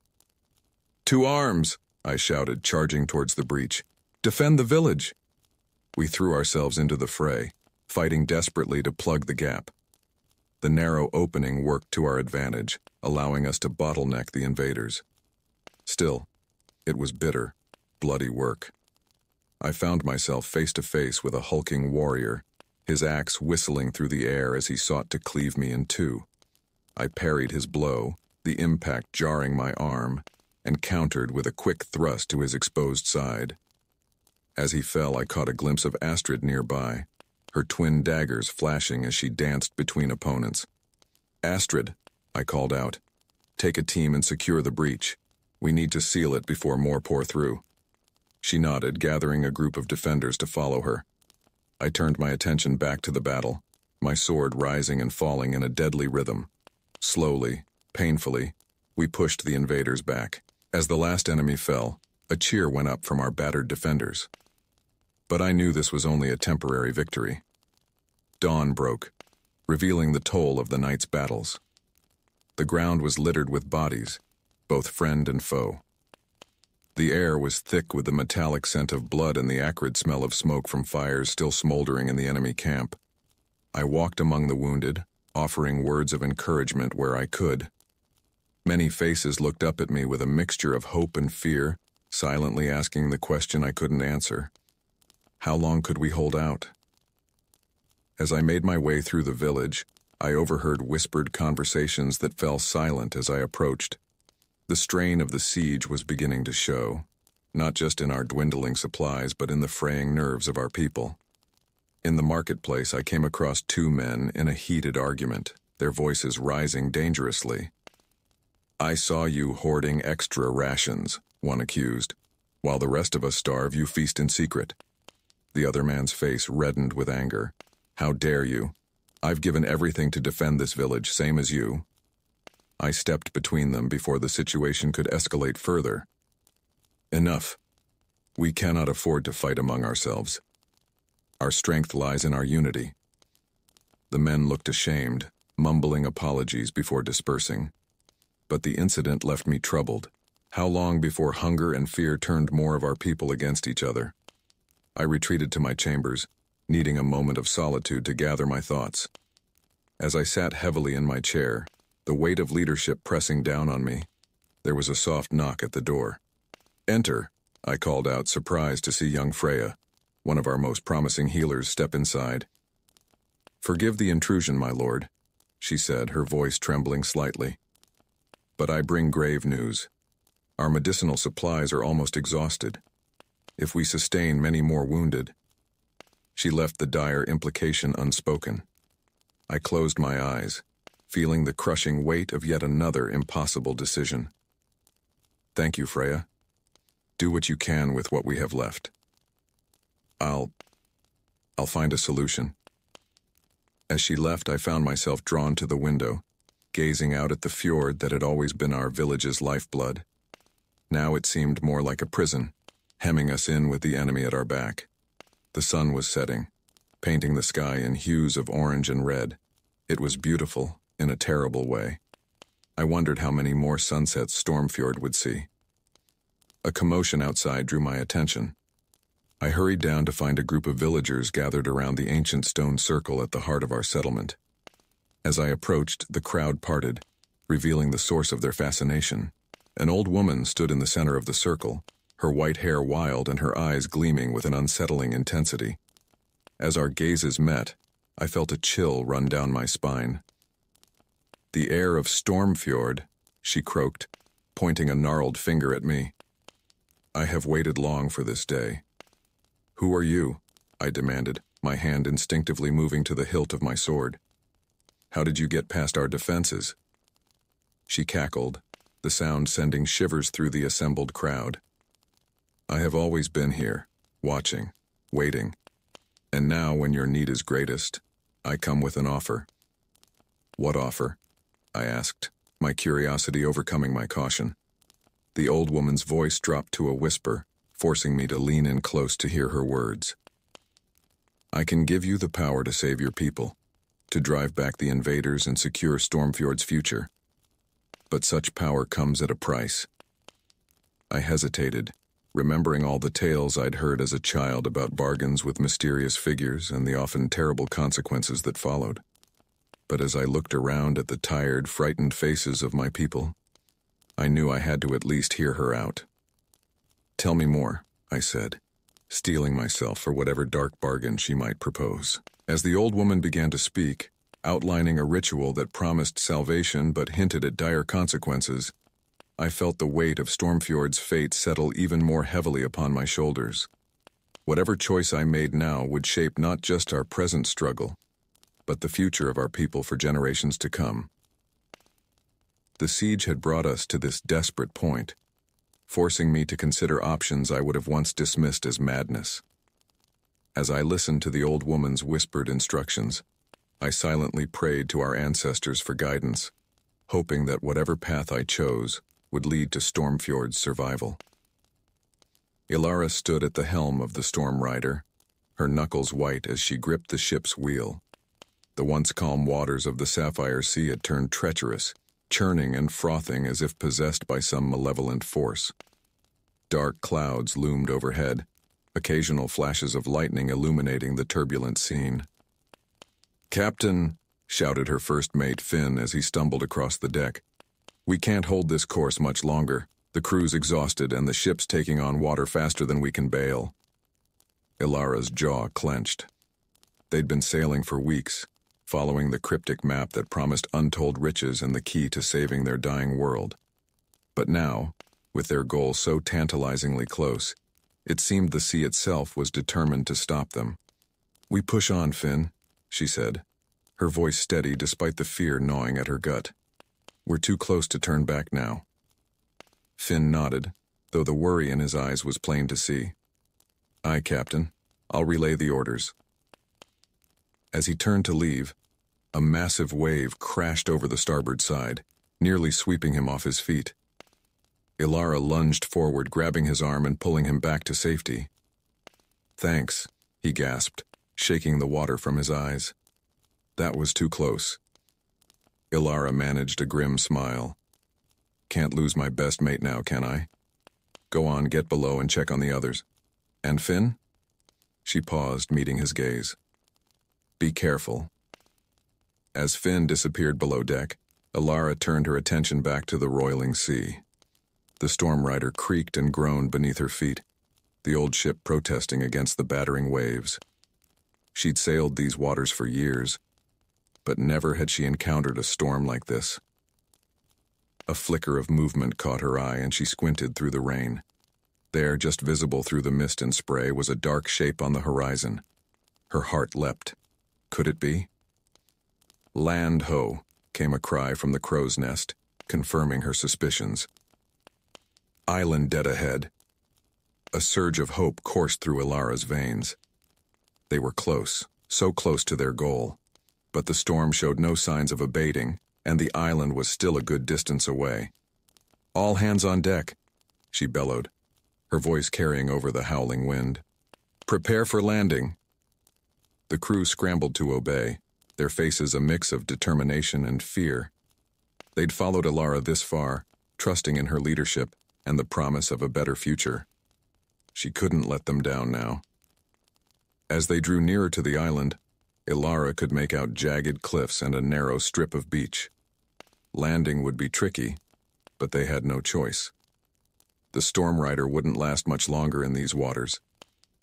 "Captain!" It was Zara, the ship's navigator, clinging to the railing as she made her way towards Ilara. "There's something strange about this island. It's not on any of our charts, and the currents around it are all wrong." Ilara frowned. "What do you mean, wrong?" Zara shook her head, her dark braids whipping in the wind. "They're moving against the natural flow, almost as if they're being manipulated somehow. I've never seen anything like it." A chill ran down Ilara's spine that had nothing to do with the cold rain. The stories they'd heard, the legends of an island that held the power to control the very elements, could they actually be true? Before she could ponder further, a deafening crack split the air. Ilara whirled around to see the mainmast swaying dangerously, its base splintered by the relentless assault of the waves. "Brace yourselves," she shouted, but it was too late. The mast came crashing down, taking with it a tangle of ropes and sails. Screams and shouts erupted from the crew as they scrambled to avoid the destruction. Ilara's heart pounded in her chest as she searched frantically for any sign of injured crew members. "Finn," she called out. "Zara, sound off." "Here, Captain." came Finn's voice, followed quickly by Zara's. Relief flooded through her, but it was short-lived as the ship lurched violently. "We're taking on too much water," someone yelled. "We're going down." Ilara's mind raced. They were so close to the island, but with the ship in this condition, they'd never make it. Unless... "Everyone to the lifeboats," she commanded. "Grab only what you can carry. We're abandoning ship." The crew hesitated for only a moment before springing into action. They'd drilled for this, but never had they imagined it would come to pass. Ilara helped where she could, making sure everyone was accounted for as they loaded the small boats with essential supplies. As the last of the crew climbed into the lifeboats, Ilara took one last look at the Storm Rider. The ship had been her home for years, carrying them through countless adventures and close calls. Leaving her behind felt like losing a part of herself. "Captain, we have to go," Finn called out, extending his hand from the nearest lifeboat. With a heavy heart, Ilara grasped his hand and allowed herself to be pulled aboard. No sooner had she settled in than a massive wave crashed over the Storm Rider's deck, tilting the ship dangerously to one side. "Cut the ropes," Ilara ordered, and Zara quickly complied, severing the lines that tethered them to the sinking vessel.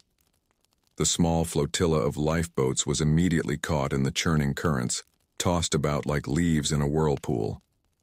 Ilara gripped the sides of the boat, her eyes fixed on the island that loomed ever closer. "Row!"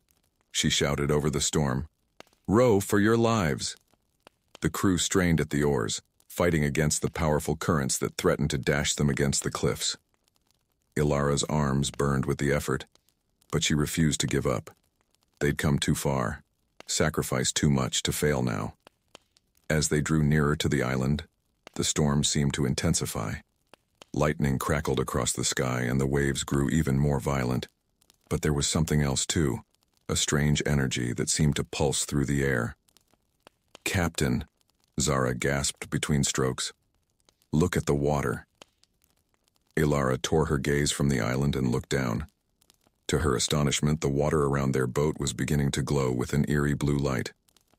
As she watched, the light spread, creating a path through the turbulent sea.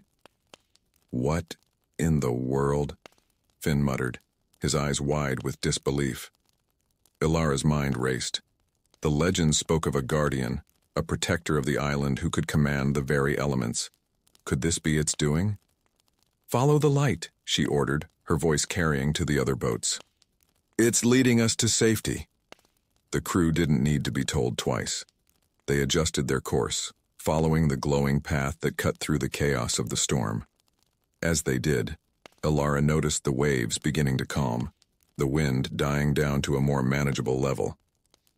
With renewed energy, they rowed towards the island. The beach grew closer and closer until, with a final surge, the boats scraped against the sand. Exhausted but elated, the crew stumbled onto solid ground, collapsing onto the beach in relief. Ilara was the last to leave the boat, her legs shaky as she stepped onto the island. She took a moment to do a head count, relief washing over her as she confirmed that everyone had made it safely. "We did it," Finn said, coming to stand beside her. "I can't believe we actually made it." Ilara nodded, still somewhat in shock herself. "We're not out of danger yet," she cautioned. "We need to find shelter, assess our supplies, and figure out our next move." As if in response to her words, a path suddenly appeared in the dense jungle that bordered the beach. Trees and vines seemed to part of their own accord, revealing a clear trail leading inland. The crew murmured in awe and fear, many making signs to ward off evil. Ilara, however, felt a sense of purpose settle over her. This was why they had come, why they had risked everything. "Gather what you can carry," she instructed the crew. "We're going to follow that path." "Are you sure that's wise, Captain?"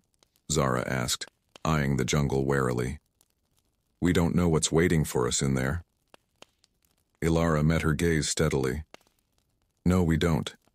But we didn't come all this way to turn back now.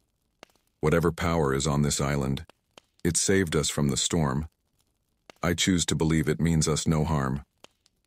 She turned to address the entire crew. "I know you're tired, scared, and probably questioning why we're here. But remember what's at stake. Our world is dying, and the secret to saving it might be waiting for us at the end of that path. I'm asking you to trust me one more time. Will you follow me?"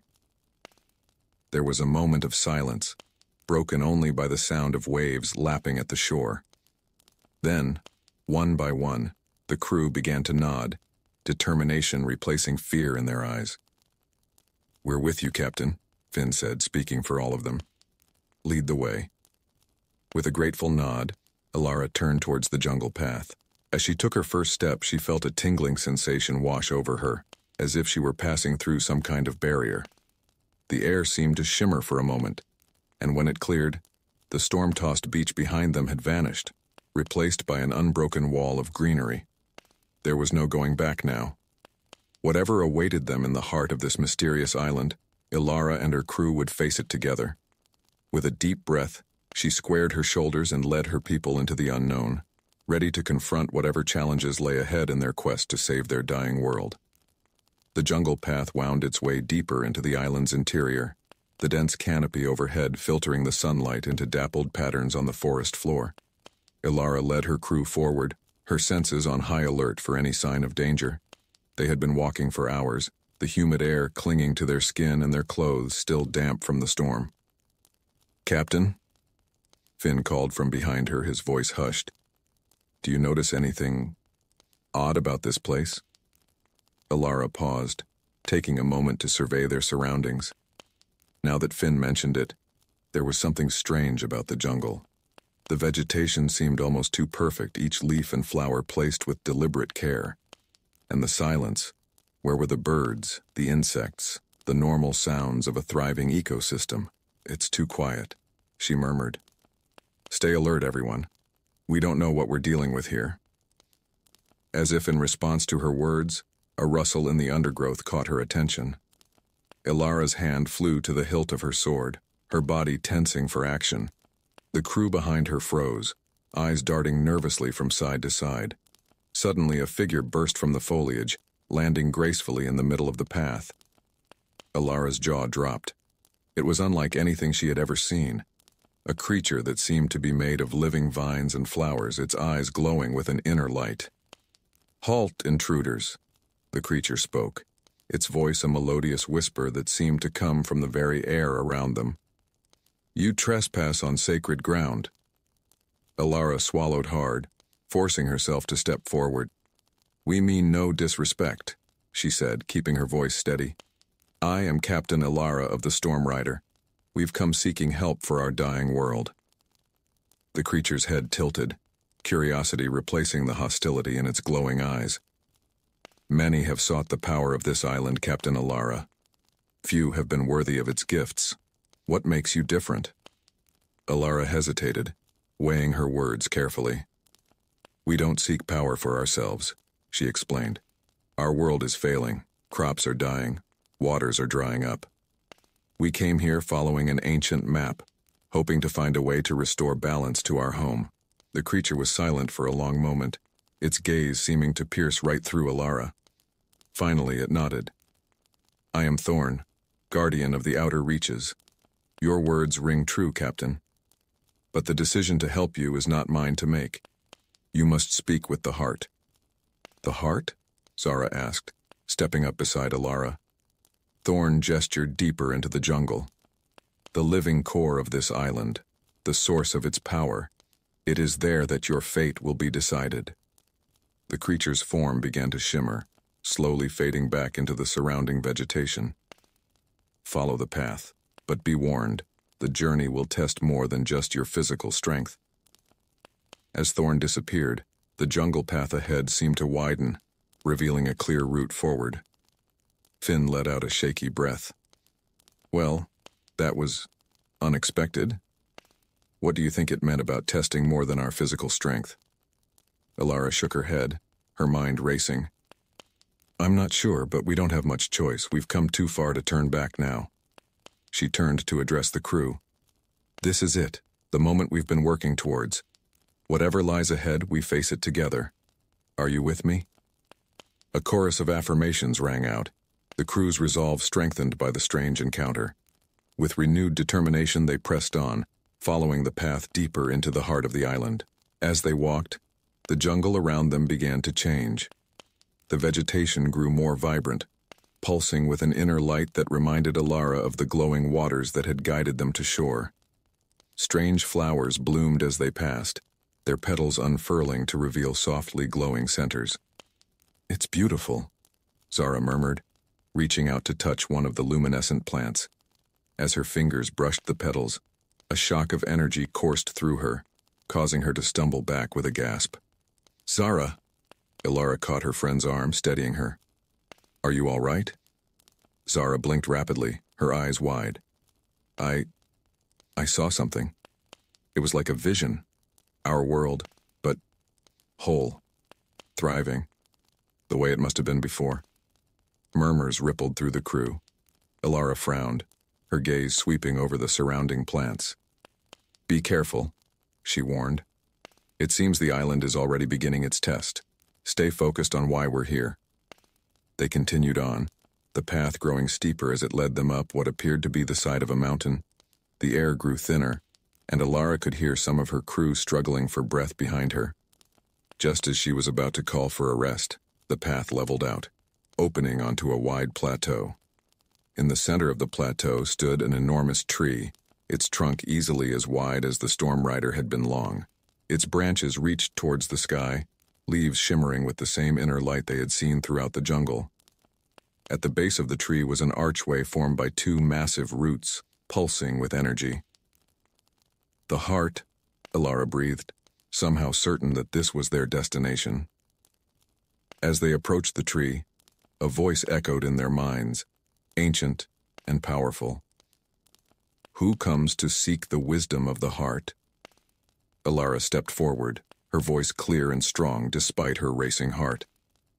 "I am Captain Alara, and these are my crew. We come seeking aid for our dying world."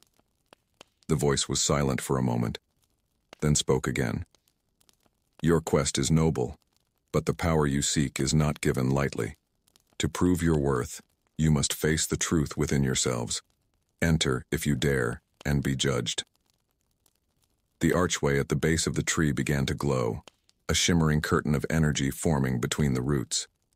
Alara turned to her crew, seeing a mix of fear and determination on their faces. "I won't force anyone to go through," she said. "This is a choice each of you must make for yourselves." Finn stepped up beside her, his jaw set. "I'm with you, Captain, all the way." Zara nodded, joining them. "Me too. We've come too far to back down now."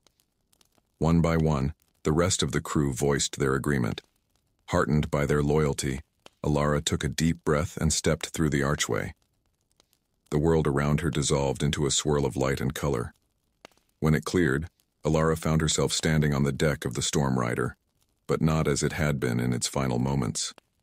This was the ship as it had been years ago, on the day she had first taken command. A familiar voice made her turn. "Well, well, if it isn't the new captain." Alara's heart clenched. Standing before her was her former mentor, Captain Darian, looking exactly as he had the last time she saw him. His weathered face was twisted in a sneer, his eyes cold. "Darian," she whispered, "but you're dead?" He finished for her. That I am. Thanks to you and your foolish quest." Guilt and pain washed over Alara. "I never meant for anyone to get hurt. I was trying to save our world." Darian laughed, a harsh, bitter sound. "Save the world? Look around you, girl. What do you see?" As if in response to his words, the scene changed. The Storm Rider's deck faded away, replaced by visions of devastation. Storms ravaging coastlines, crops withering in parched fields, people fighting over dwindling resources. "This is what your quest has brought." Darian's voice echoed around her. "Destruction. Death. All because you couldn't accept the natural order of things." Alara fell to her knees, overwhelmed by the images of suffering. "No," she whispered. "This isn't what I wanted. I was trying to help. Were you?" Darian appeared before her again. "Or were you just running from your own fears? Afraid to face a world you couldn't control?"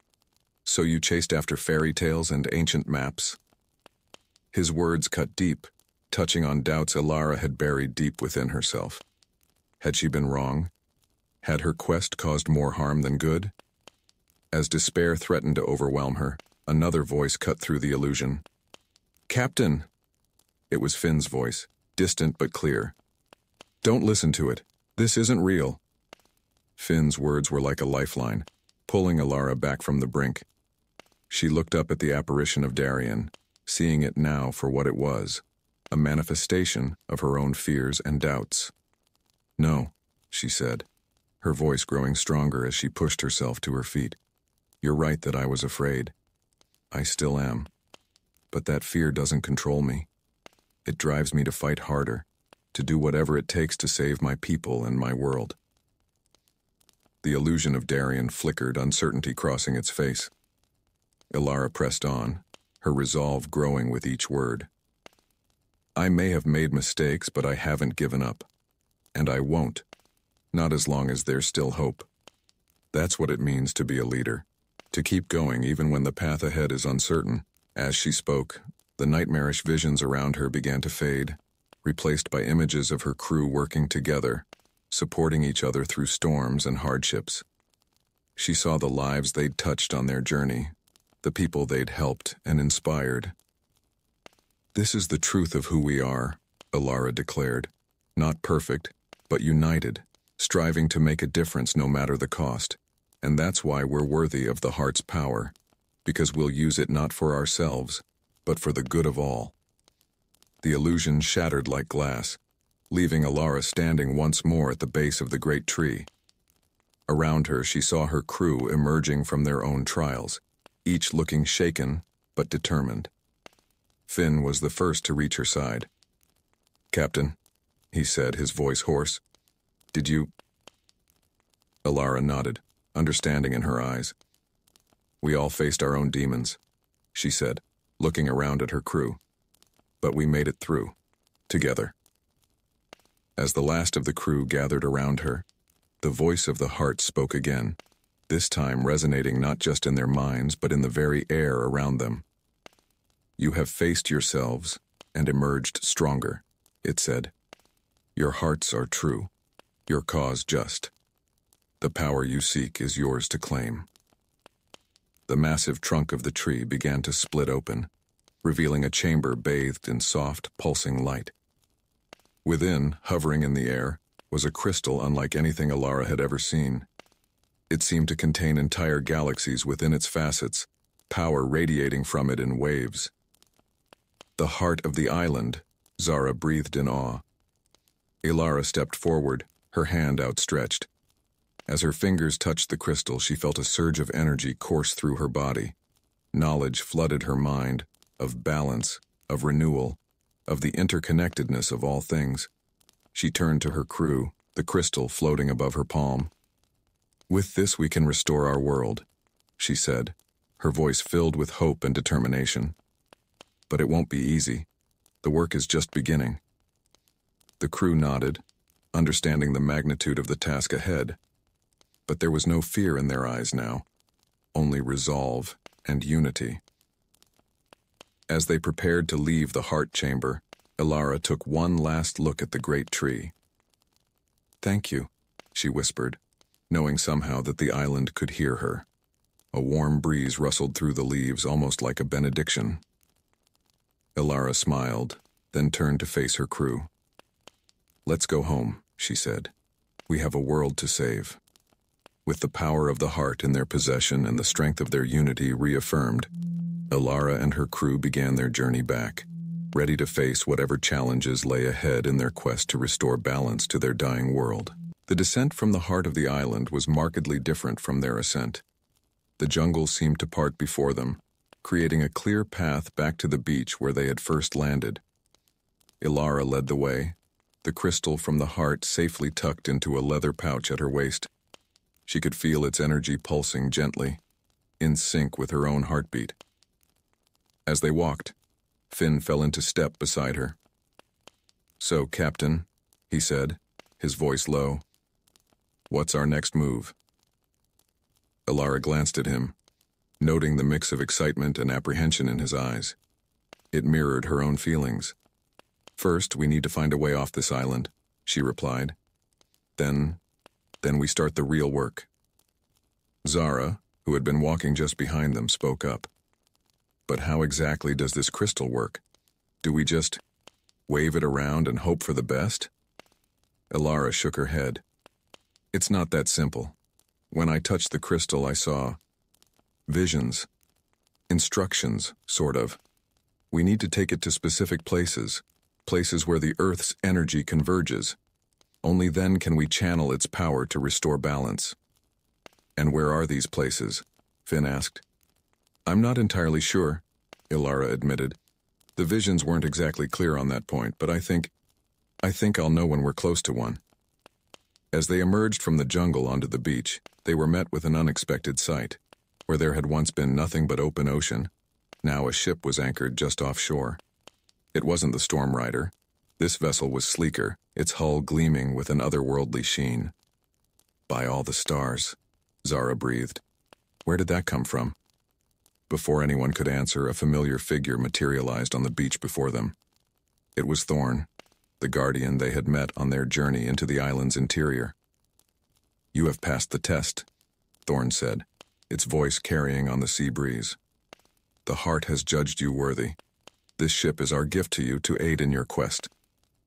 Elara stepped forward, bowing slightly to the guardian. "We are grateful for this gift," she said.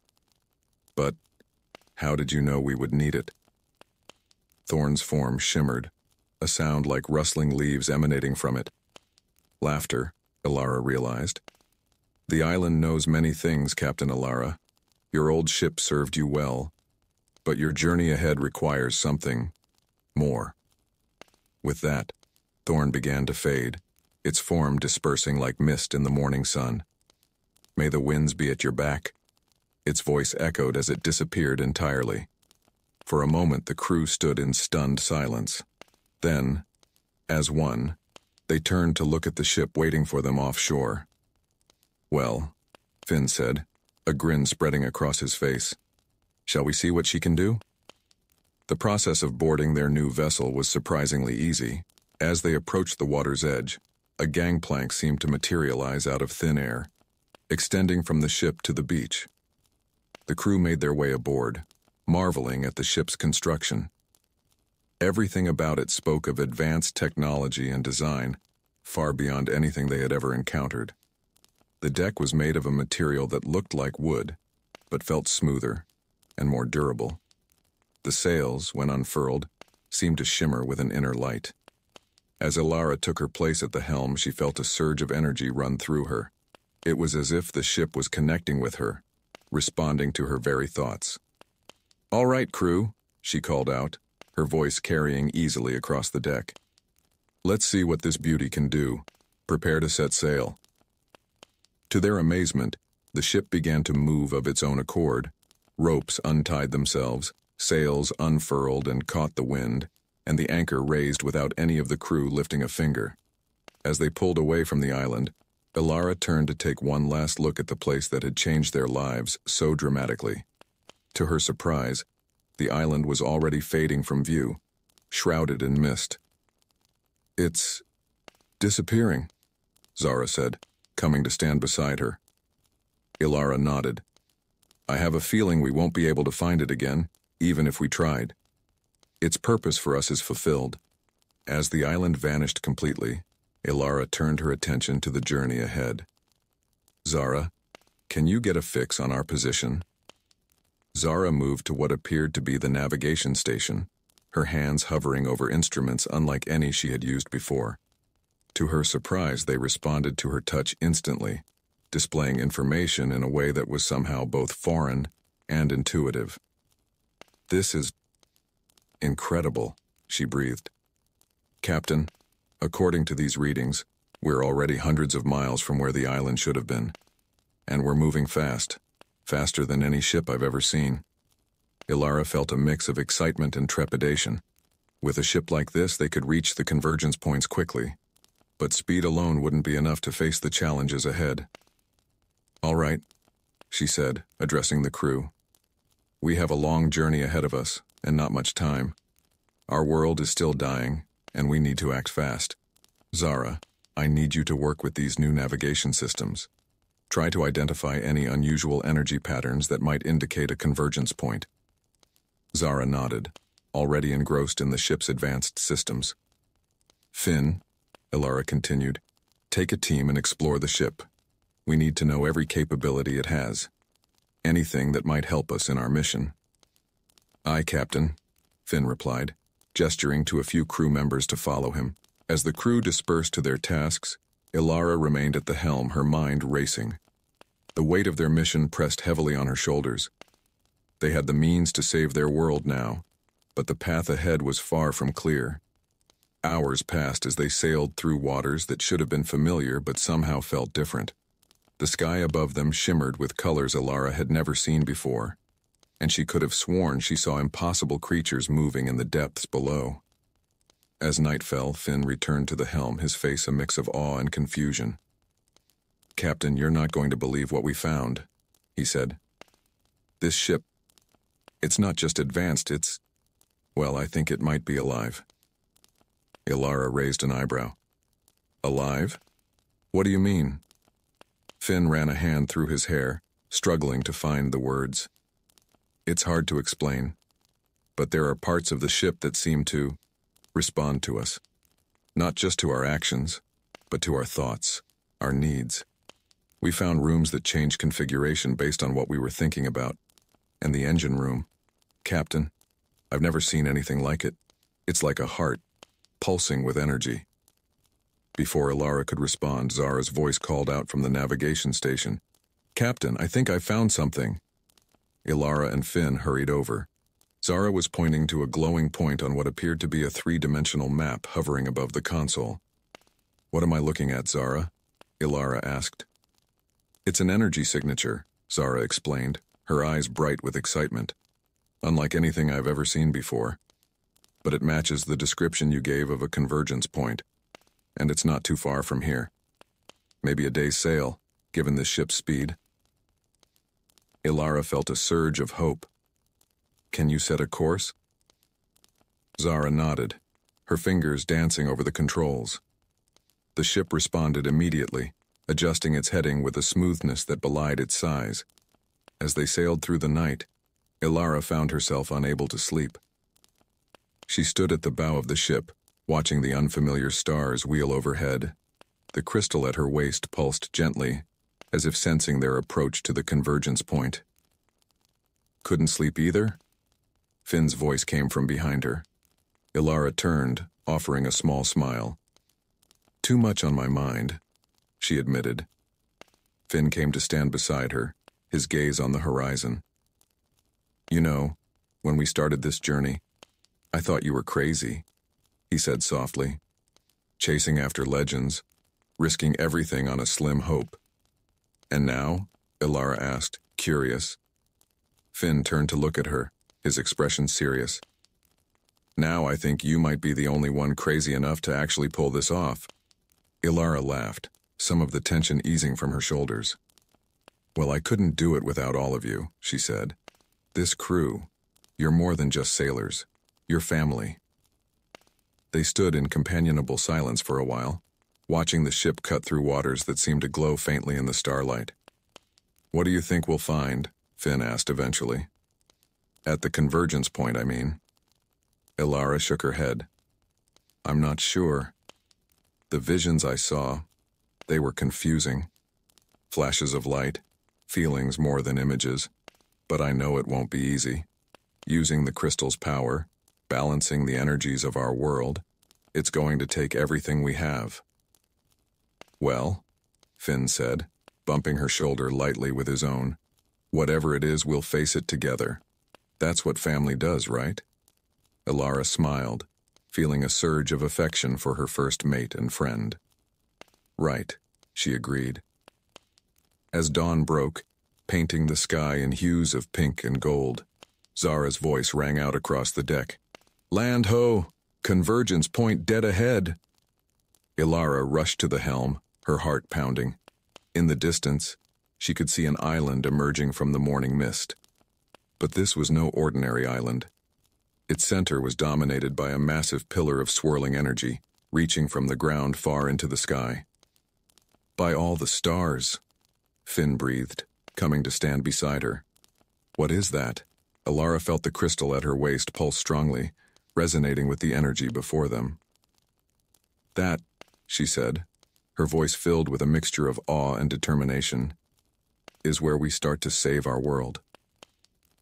As they drew closer to the island, Alara could feel the energy in the air, crackling with potential. The crew gathered on deck, their faces a mix of fear and excitement. "Listen up, everyone," Alara called out, her voice carrying over the sound of the waves. "What we're about to do, it's never been done before. I can't promise it will be safe or easy, but I can promise you this. What we do here today will change the course of our world's future.